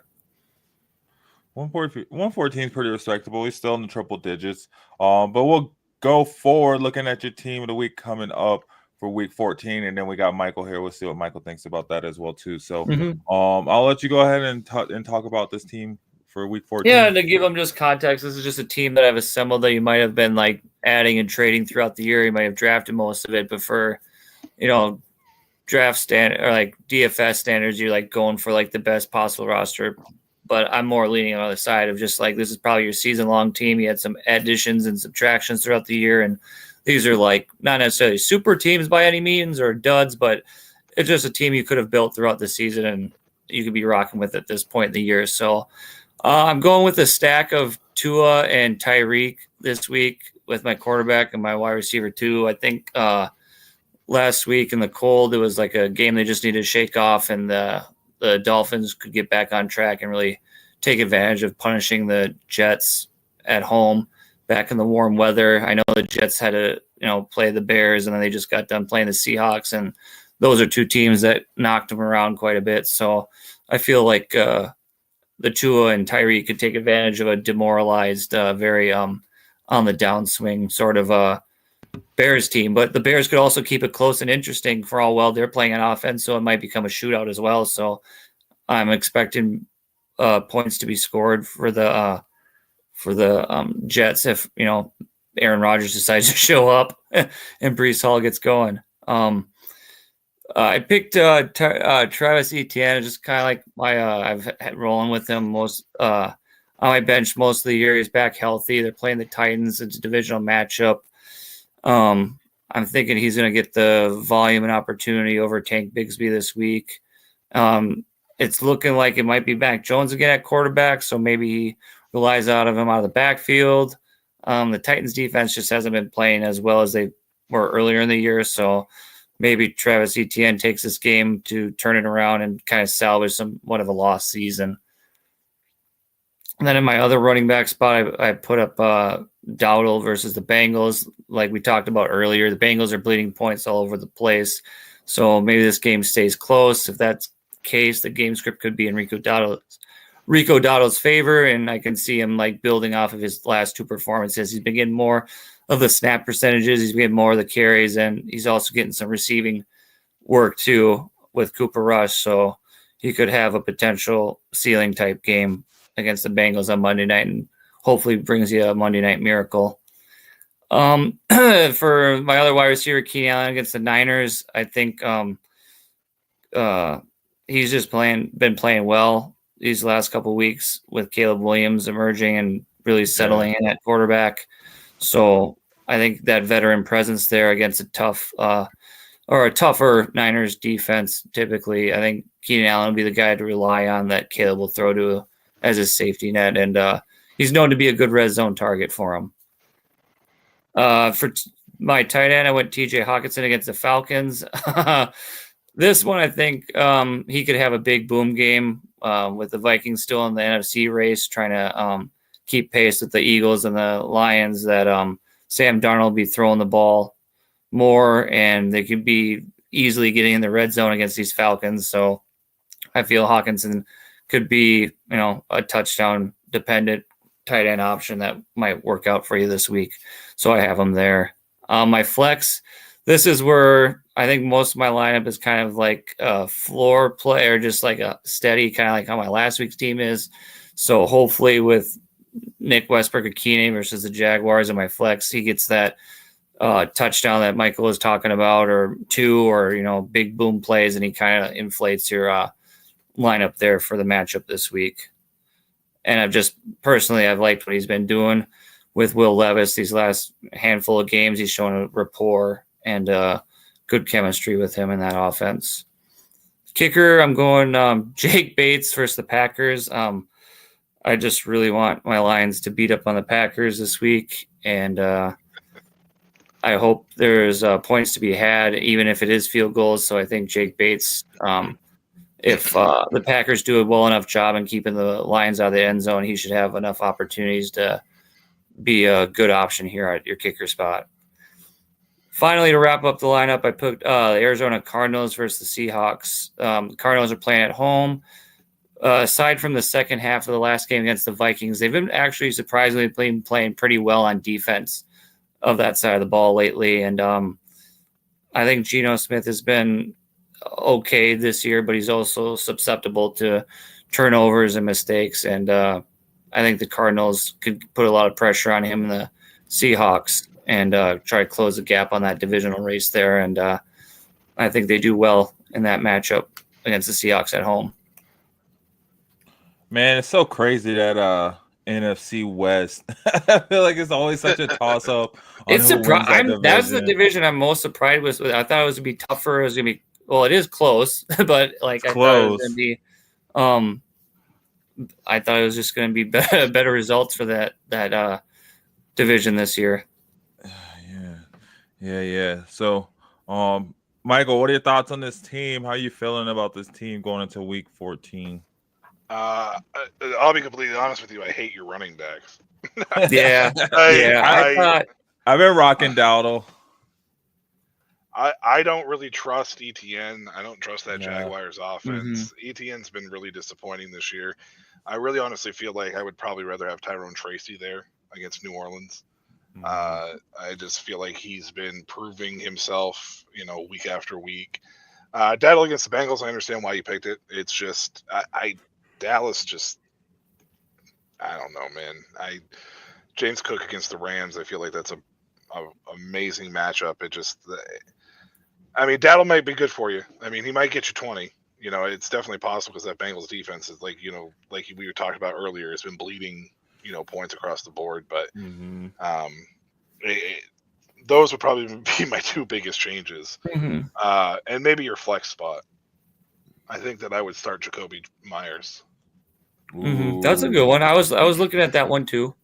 Jacoby Myers with the Raiders is, they don't really have much. He obviously has a connection with AOC, and Tampa Bay is, I think they're ranked like 25th or something fantasy wise. They're 25th against wide receivers.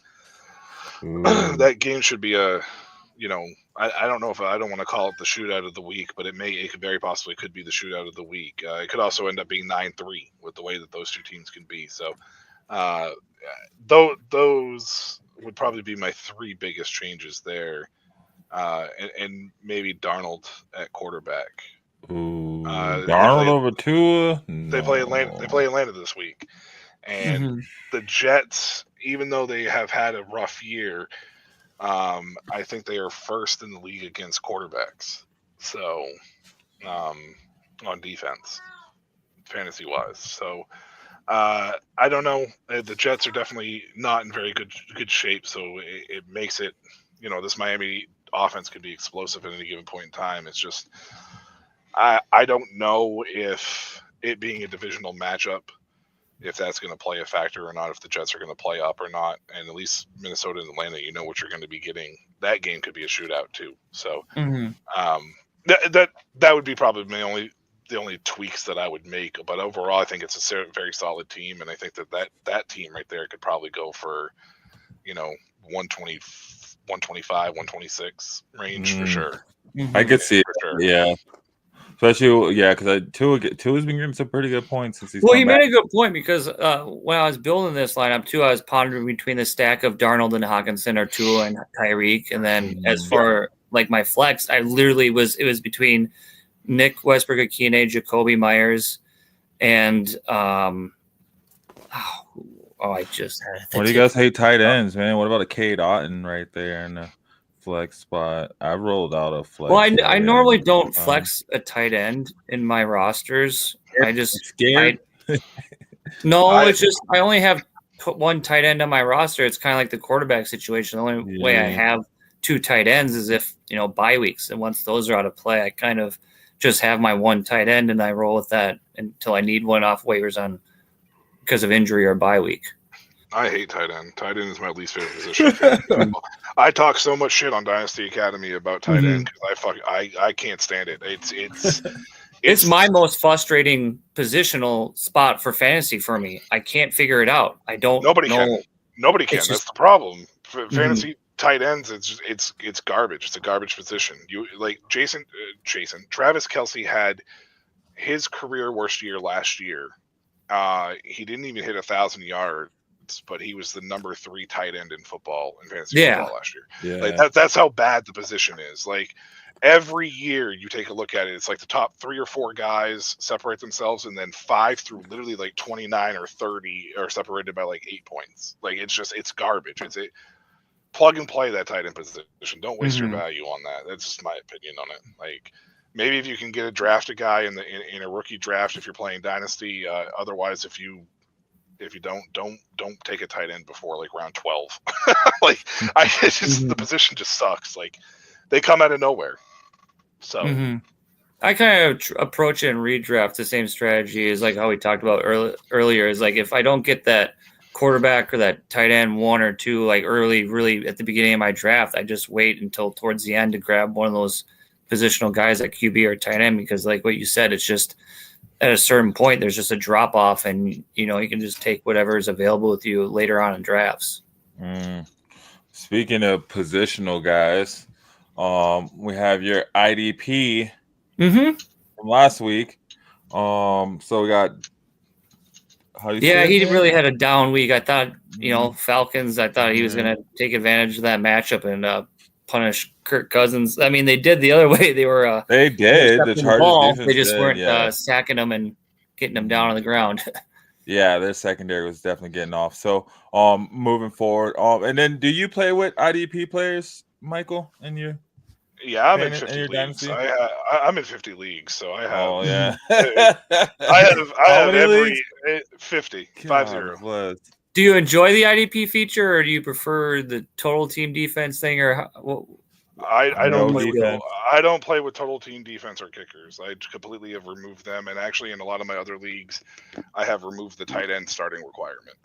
I have cool. I'm actually interested. What have you chosen to implement? Because for a lot of people who don't know, if they're trying to start up a new league or trying to have something different, or they are in agreement with us where they don't like the tight end position, like what sort of changes did you make to kind of balance that out for removing a tight end or a kicker or defense to balance off of it? Usually I just add an extra flex spot. Okay. Or in some cases, I go a little bit deeper with my starting lineups and go to 12 to 13 on the starting lineup side.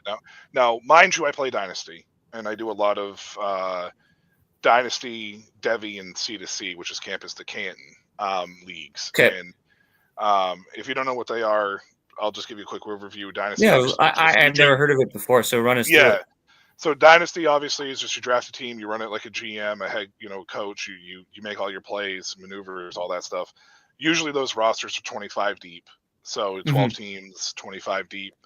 The point of a Dynasty is to not have a super juicy waiver wire, because you want to be able to make the trades. It's draft picks are involved, all that stuff. Devy leagues, the way that we do it is 30 deep because we want to add 5 extra spots for any players that you draft. But Devy, you draft college football rights, so you draft the rights to college players before they hit the NFL.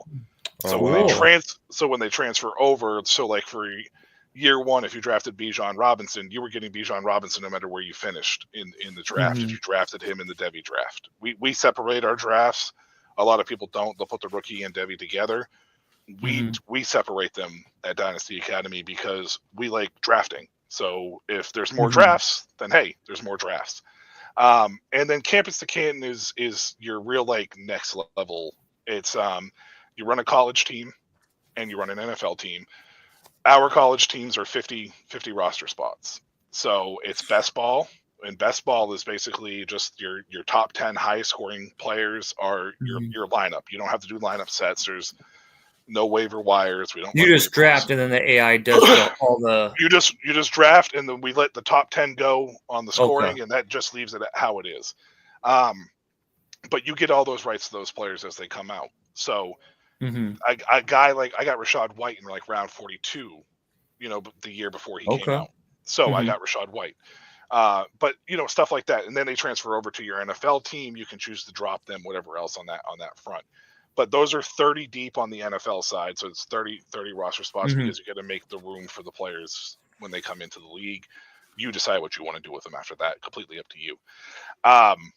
So I play a lot of that. So for me, I don't remember what my train of thought was. What we were talking about before that? We were talking about the separation between Dynasty and Devy and what. And then I brought up the question of if you are, fed up, or you'd like to have a switch up of having the tight ends or the kickers or the defenses, or how would you, supplement your roster? The starting lineup requirements. Yeah. So starting with lineup requirements. So in some of those leagues with the deeper rosters where we go 30 deep, we'll extend it to 12 starting spots, and generally, so it will depend on what I'm feeling. I don't like to keep I like to keep my leagues uniform, but not identical. Yes.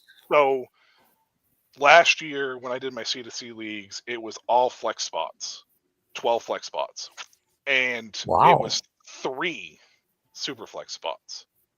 So you could start up to 3 quarterbacks. Whoa. Spicy. However, though, the scoring was leveled out, so quarterbacks wouldn't overtake and score 30 all the time. Oh, okay. So okay, that's cool. I always try. Me and my co-commissioner Mark, who does Dynasty Academy with me on Thursday nights, Shady Sports Network, by the way. Tune in, guys. Check them out. They're great. We like to keep things balanced, and we like to keep everything as equally important as the next thing. A lot of Campus to Canton leagues, they run the college side and the NFL side separately. And a lot of times what you'll see owners, they'll bomb the college side because they don't care about it because they're going to win money on the NFL side every year, or vice versa. Oh, okay. We don't do that at Dynasty Academy. Your college score combines with your NFL score. Like a median score kind of thing? No, it combines. So if you score combines. if you score 230 points on the college side, it gets added to whatever you scored on the NFL side that same week. Okay. Oh, wow. Because we like to keep it balanced. So yeah. And then this year, what I did was I did add starting requirements. It was a super flex. It was one quarterback start minimum, one running back, because running back is starting to turn in kind of like that. You never know what you're going to get. It's an RBBC, right? Yeah, it's a mystery box. two wide receivers. I did have one where I threw a tight end in. Then there was like 4 flex spots and then 2 super flex spots. So once again, you could start up to 3 quarterbacks if you wanted to. We always do a little bit changes of that front. It really depends on how deep we go with the rosters. 25 is more of your traditional super flex start. We just remove the tight end and just add a flex spot. So if you want to start a tight end, you still get the tight end premium. You still get all the the perks when it comes to the tight end if you choose in that sense. You just don't have to be obligated to take that position. Obligated to start a tight end because the position is garbage. So we didn't want to require people to have to start a tight end. But if you want to go and start 4 tight ends, go ahead. Go start 4 tight ends. We're okay with it. By all means. So, I mean, like I said, we like to change things up once in a while and do things a little bit differently as far as starting requirements are concerned. It's just, it depends on the league and it depends on what kind of mood we're in when we start the league. Cool.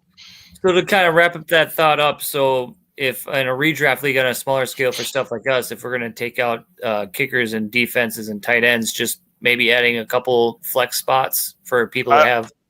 I would add, so that one's a little bit differently because usually it's like it's a quarterback, 2 running backs, 2 wide receivers, a tight end, and then like how my team of the week is. That's what I thought the standard was. Right. So 1, 2 is 5, 6, 7, 8. So there's usually 8 spots. So 8 spots. So I would just, if you're going to remove a spot, just add a flex to it. That's all. Okay.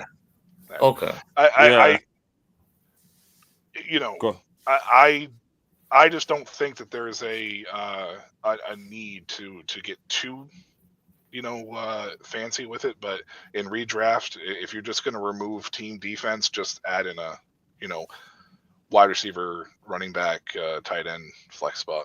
So you wouldn't make it like an IDP. You wouldn't make it like a defensive player. You'd keep it like an offensive player.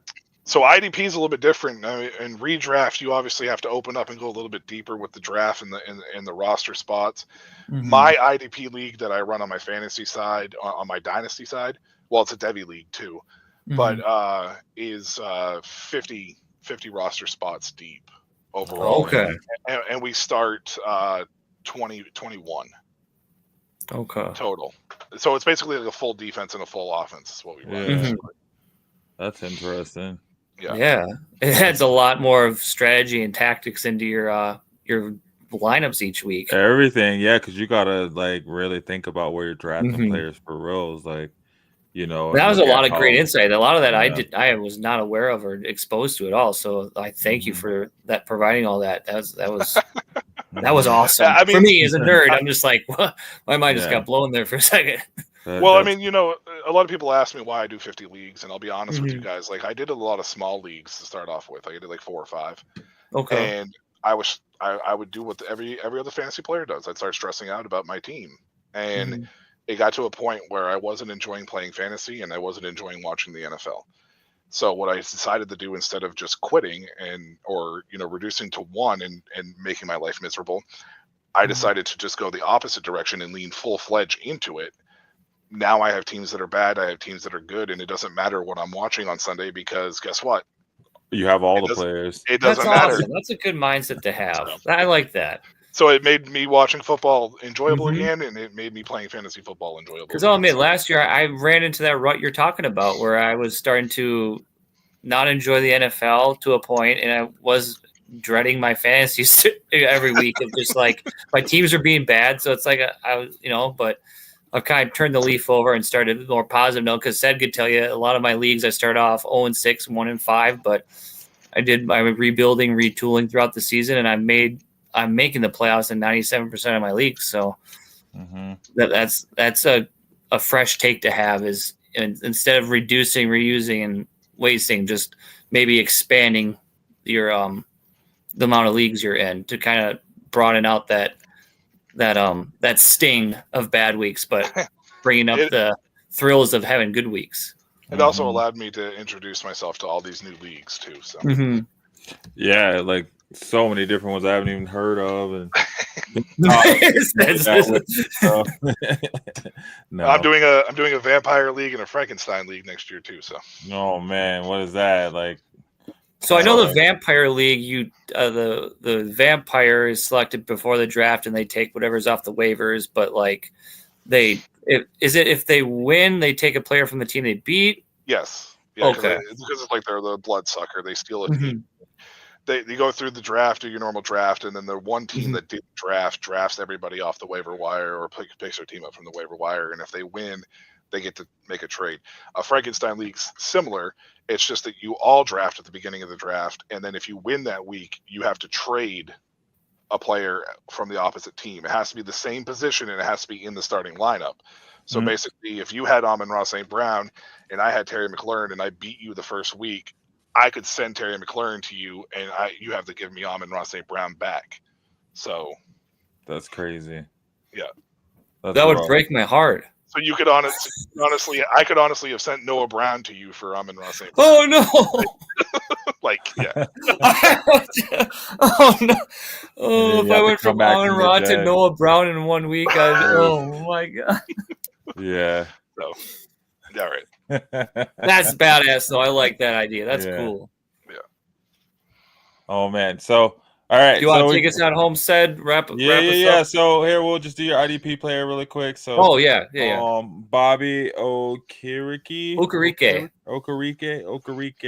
linebacker for the Giants versus the Saints. I mean, if you're playing the Saints, you're probably gonna go off. But last week he was 97% of the snaps. Well, this guy has been like I liked him coming out of college too, and it's been a little bit since then, but he's a very attacking linebacker. He plugs the run and he plays okay in the pass, but I think with the Saints offense losing Taysom Hill, they lose a little bit of an edge or an element to their dynamics, and he can hone in on Derek Carr and maybe get a couple sacks, maybe another pass defended, but he's almost an every down starter for the Giants defense. And one thing too with the defensive side of the ball, comparative offense, is the more your defense is on the field, the more opportunity for points and playing. And I feel like the Giants defense is going to be on the field quite a bit against the Saints this weekend. So it gives you a larger margin of a ceiling for points being scored. And he's been pretty solid. He isn't the highest scoring linebacker in fantasy by any means, but he's not the lowest. He's just, with all these bye weeks that we talk about that are going on or injuries, he's someone you can fill in and be confident to roll out this week. Okay. He's one of the studs, because that's what I try to do too. Is like, I know a lot of places like go for their stud stars, but when I'm building my teams of the weeks and stuff, or like my IDPs, I'm like also factoring in, and maybe like not everybody has the opportunity to have all those all stars and stuff, and trying to make like a middle of the road kind of option that even people can pick up on waivers, or people can trade for and adjust. And they're likely to happen because not everybody has the Justin Jeffersons and Chases and all that in the world. So it kind of keeps those teams that are, just trying to struggle and scratch into the playoffs have some sort of a outlet to look at. There you go. Because it's not always about having that star, right? You might spend so much to get that 1 or 2 stars that you might have nothing else around them, right? So, team building, it's all about great team building. Speaking of great team building, I remember who's the Lions coach? Why am I blanking on his name? Oh, I'm so tired. Dan Campbell was crying at press conferences, talking about biting kneecaps and stuff. But hey, man, look at you guys going into number 1 NFC right now. What are your thoughts going into this week against Green Bay? Pretty big game. I think this is a bend don't break game. This is my top priority. Can we just all get out of this game healthy? Can we stop the defensive injuries? Probably not. Hey, it's got to stop at some point, because how can you? They're picking up Jamal Adams and Quan Alexander, like all these guys off of practice squads, and they're just scrapping by. And somehow, to their credit, they're AG has got them humming and rolling and working together to keep piling up, stacking wins and keeping this thing going. Because after losing Aiden Hutchinson, this could have easily been a different season for this team, honestly. And the fact that the defense has stepped up, players have, filled in those roles and really embraced the next man up mentality. This culture here is strong and sturdy, and it's proved that grit to them is more than a word. That is what they embody week in and week out.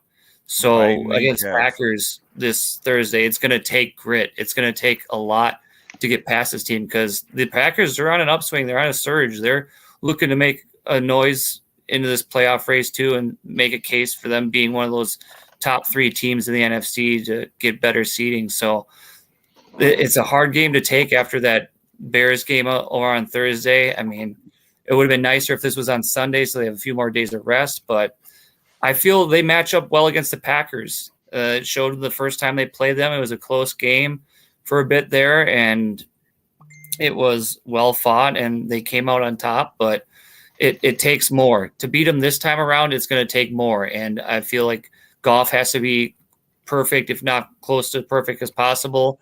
That running game has to limit the opportunities for Packers to get on the field, running effectively, moving the chains, and continuously contributors all over on that offense. We need Sam Laporta to be on his A game and making his red zone touchdown catches or those chain moving third downs. And that's for Tim Patrick too. He's filled in quite well in that third wide receiver role for this team, filling that void of Josh Reynolds and really helping out Jamison Williams and Amon-Ra is another option for Goff to rely on in that passing attack. So offensively, I'm not as concerned with the Lions. I feel like they're going to keep humming. They're going to keep doing their thing. Ben Johnson's a wizard, and he's going to, I wonder what kind of trick play he's going to have this week. Last week, we saw Penei Sewell attempt to throw a pass, the Goff tackle. That made me choke on my Thanksgiving dinner a little bit. I was like, holy shit. But that was pretty cool to see. My biggest concern is how much this Packers team punishes and exposes the deficiencies in the Lions defense with those injuries and how close of a game they keep it. And the longer this game goes where they keep it close, it could really go either way. The Packers can't let this game get out of hand because we know what we've seen all year with the Lions do to teams. Once this thing gets out of hand, they're not going to take the pedal off the gas, for better or for worse. But yeah, I'm confident they can come out with a W, but I'm also realistic in seeing that this could be one of those games where it's not a trap game. It's a game where things catch up to you. Like it's one of those games where the season catches up to you. Having that bye early on in the season, looking at it now really hurts more than it helped. So, I mean, brace for impact. They got that 12th man advantage there with the crowd. They are a huge impact. Playing at home is going to be a factor too, and helping them squeeze out a win, hopefully. Okay. Who are you taking at quarterback, Jordan Love or Jared Goff?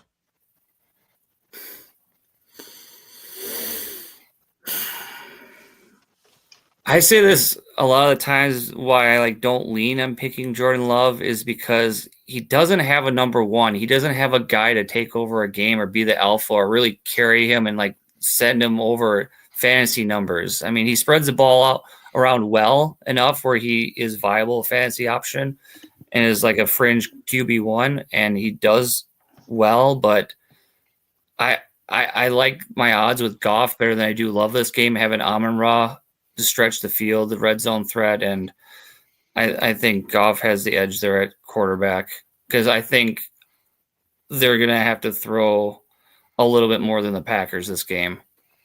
Okay, what are your thoughts, Michael? I'm taking Love. Love? I think it's the opposite. I think the Detroit Lions actually are going to win this game by doing what they've always done, and it's Jahmyr Gibbs and David Montgomery down their throat. They don't need to rely on Goff. I think Goff will put up a good, respectable number. I think you can start him this week if you need to. But I think Jordan Love is going to be the one that's going to have to end up probably throwing more. I mean, Jacobs can run the ball really well, and Detroit's defense is banged up. But a majority of Detroit's defense being banged up really is more prevalent or shown more prevalent in the secondary. I know that the guys have lost a ton of defensive linemen last week, but I think it's easier to find a defensive lineman in football than it is a cornerback. So, and they got three really good four potentially good wide receivers if they can get Wicks involved and if Dobbs is back. But I even like Malik Heath too, because he's shown flashes earlier on this year too when he's gotten opportunities. It just runs you guys a little more thinner, and I think that it's easier to plug and play on that D line and linebacker spot than it is the back half. So I think they'll try to take advantage of that and exploit that, especially if you guys show that you can stop the run early. So. And I'm not opposed to that too. Like it's very close for me. So either side of that, like going Love over Goff is, it shows my little bias showing a little bit more than believing in my guy. But and for everybody else out here, like choosing between Love or Goff, I can see it going either way, and I see the argument of both sides of it. And I like both sides of the argument for both guys. Like both of these guys, I would choose over a lot of other options in the league this week for fantasy. Honestly, for myself, especially with all the bye weeks. And if you have to choose between the two, I mean, it's a good problem to have. Exactly. Exactly. Especially this week. What about running backs, Justin? Taking Josh Jacobs, or are you taking your boys Sonic and Knuckles? Right. I think you're not gonna change my mind until you can find another better running back duo in the league. I'm rolling Sonic and Knuckles until the wheels fall off. I don't think there is one. But to Jacob's side, he's done well in that role. I know a lot of people had lower expectations of him coming to this Packers offense this season, and he's done well replacing Aaron Jones in that offense, in that run game. He's worked wonders under that Matt LaFleur system in that offense, and he's a very respectable, and I admire what he's done this year at running back. It's just having two guys on one team and just him on the other. I'll take. Yeah. I mean, if you're going 1-for-1, I'll take Gibbs over Jacobs, and I'd take probably Jacobs over Montgomery. I don't know. I'd take Montgomery over both probably some days. Seems like he's getting all the goal line work for the Lions, but Michael, what do you agree with that? I feel kind of the same on that. Yeah, I mean, that's how I would do it. If it was a 1v1 too. I'd take Gibbs over Jacobs and then Jacobs over Montgomery. Okay. But, I mean, I'd take all three of them if I could. Right. And I think in some leagues too, someone could have that where they have all three of those guys. Yeah. And that's just a wild thought to have. Yeah. I probably have it somewhere. It's not a bad problem, right? All right. But I think the separation with those two teams, though, is that the Lions have this far superior offensive line. Okay. Yeah. Oh, yeah, easily. I see that. Speaking of that, I mean, the Lions are in rushing yards per game. They're fourth in rushing yards per game. But, I mean, Green Bay's fifth with 148 yards per game. So they're not too far behind.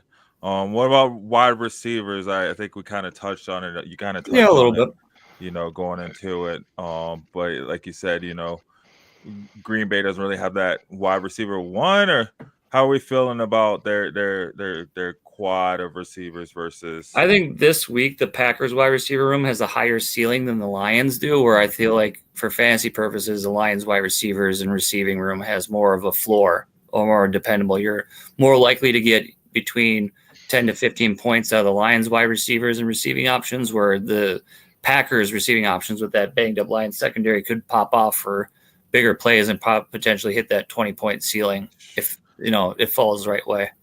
Hit those Jerry Jeudy type numbers. Not quite, but like I think Amon-Ra St. Brown could have a huge game if Jairi Alexander's out.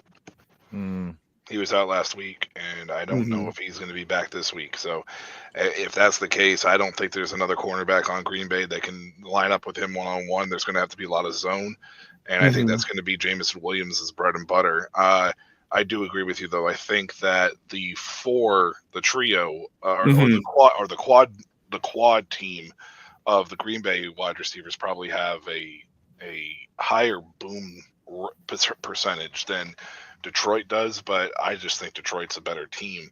And if Jairi Alexander is out, then it's going to be Amon-Ra St. Brown time to eat. And I think Jameson Williams might be good for 4 for 92 and a touchdown. He was limited the past 2 days, so he should be fine. He'll be playing. He's not missing this game. No, I was saying a cornerback. Oh, Jair? Yeah, I don't know. That's a tricky. From what I'm hearing up here, they're kind of quiet about it. They are optimistic he plays, but with his track record, he hasn't played, the last 2-3 games? Yeah. Or how many has he missed? Ooh, since week 8 was the last time he played. He's been out since week 8? Week 8, yeah. Wow. Well, they need him, so if he can somehow get healthy for Thursday, he's going to be that X factor on the defense for the Packers for stopping Amon-Ra. I agree. Yeah. So, and then moving on. So, then we got that was the wide receivers. So we feel that Detroit has a better receiving room, or it's kind of a toss-up. What about our tight ends, Tucker Kraft versus Laporta? Well, it's been all season. Which Laporta are you going to get? Are you going to get the Laporta that's implemented in the Lions passing game offense and is scoring red zone touchdowns and getting targets stretching the field? Or are we going to get the Laporta that isn't necessarily needed and warranted targets? So he gets kind of lost in this run game that's been dominant all over the season. And I think Kraft has been a little bit susceptible to this in the last couple of weeks where, Jacobs gets going and they're running the ball a lot and he's kind of getting lost between those 3 wide receivers and Jacobs running the ball. I think it's honestly a real coin flip. Both tight ends have potential to have bigger games. It's just dependent on how this game script goes and where, the ball is going. I mean, they could get lost in the offense and depending on how the game goes, could be, defining X factors in the red zone and moving the chains. It's just however, both Dan Campbell and Matt LaFleur descended to try to use the tight ends in this football game. I mean, I'm going to use, how I feel about my team over in this situation, like with the wide receivers, and I'm going to lean Laporta, but I'm fully aware of the reality where it could be Kraft too. If any of these Packers wide receivers don't step up and separate themselves for Love through this game, and Love could use them as a security blanket. Okay. What are your thoughts, Michael? You got any thoughts on that? Yeah, I think this is a Tucker Kraft day.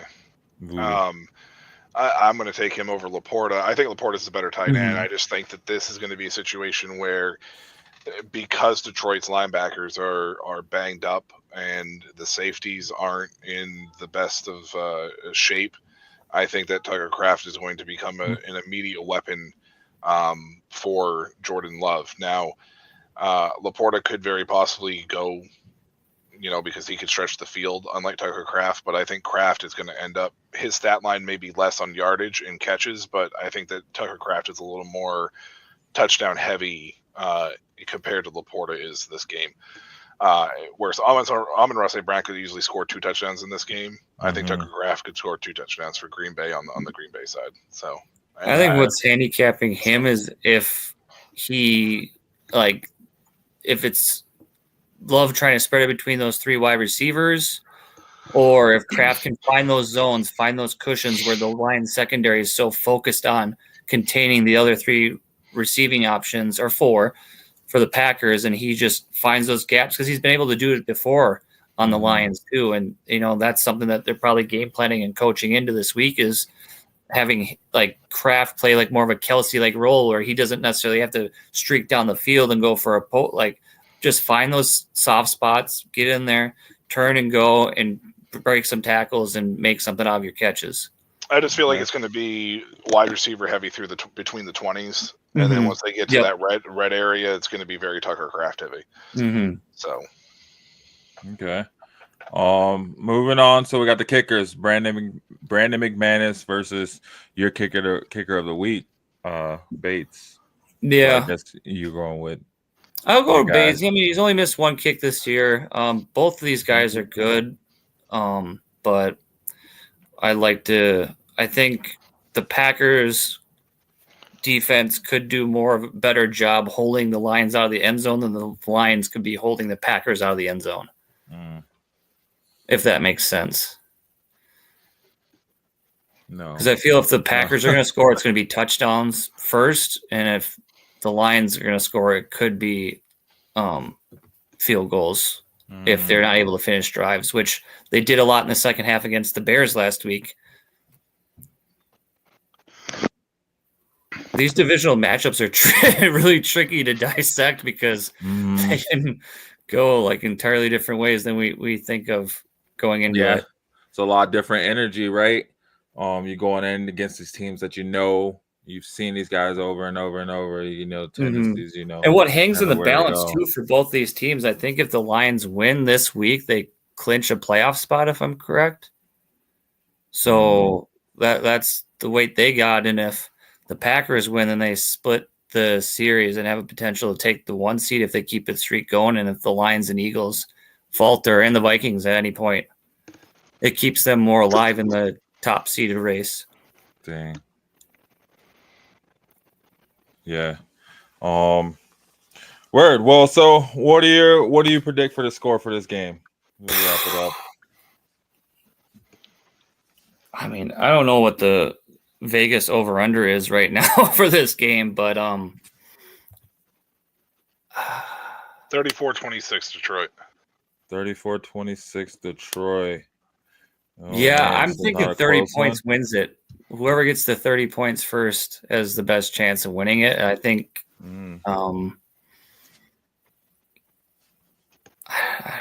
maybe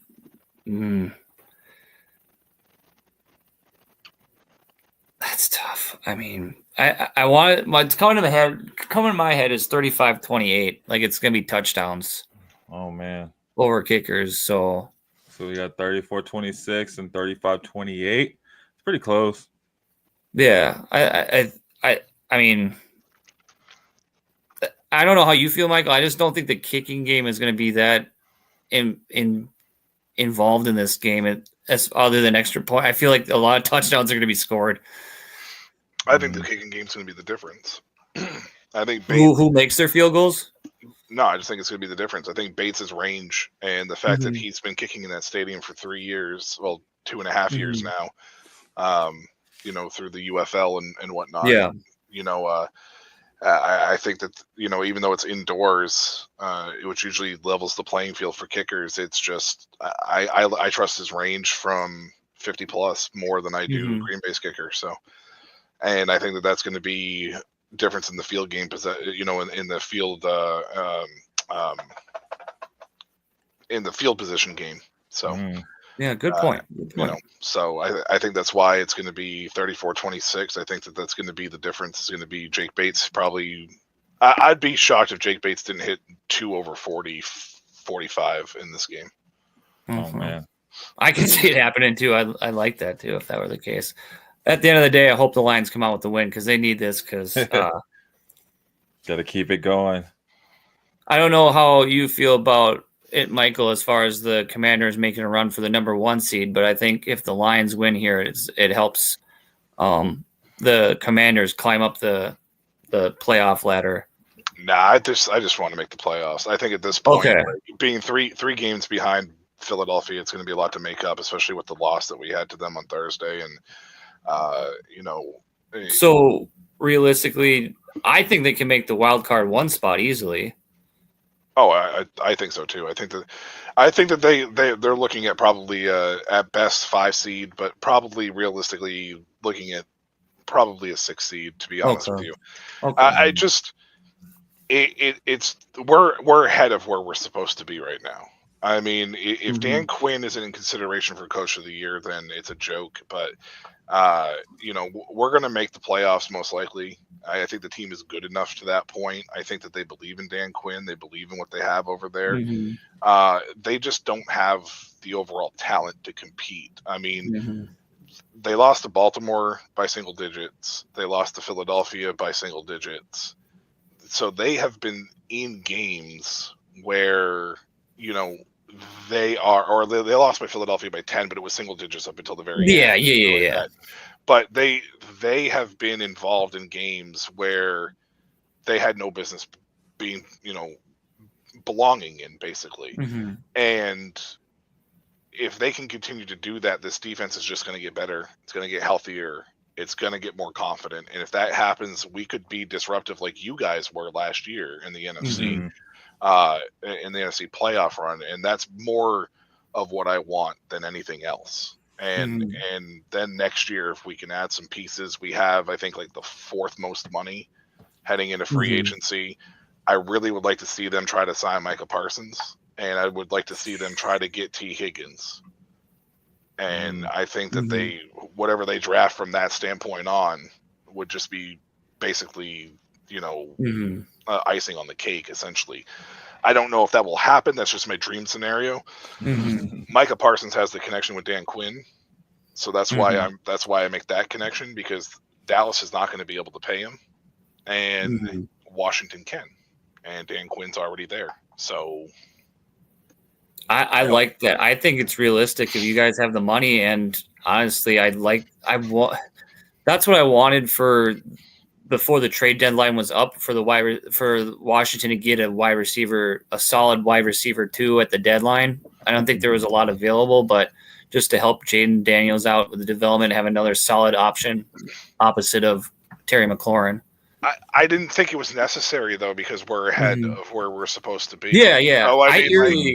So I mean, instead of trading for a lame duck wide receiver that we were going to have to assign to an extension, take the money into the offseason, see what the wide receiving market looks like, and if you can attract T. Higgins to Washington, I feel like he's going to get paid on the upper end, but he's not going to be a wide receiver 1 end of payment. So you even can get him, who potentially could be a wide receiver 1 opposite of Terry McLaurin, at a cheaper price than what most wide receiver 1s are going for. And then if you're able to bring in Micah Parsons to be that pass rushing piece, and then maybe draft Abdul Carter in the first round from Penn State. Dante Fowler has 9 sacks on the year. Nobody expected that. So you would have instantly a 1-2-3 punch at that pass rushing position, which has been one of our weakest spots, even though Fowler has nine sacks.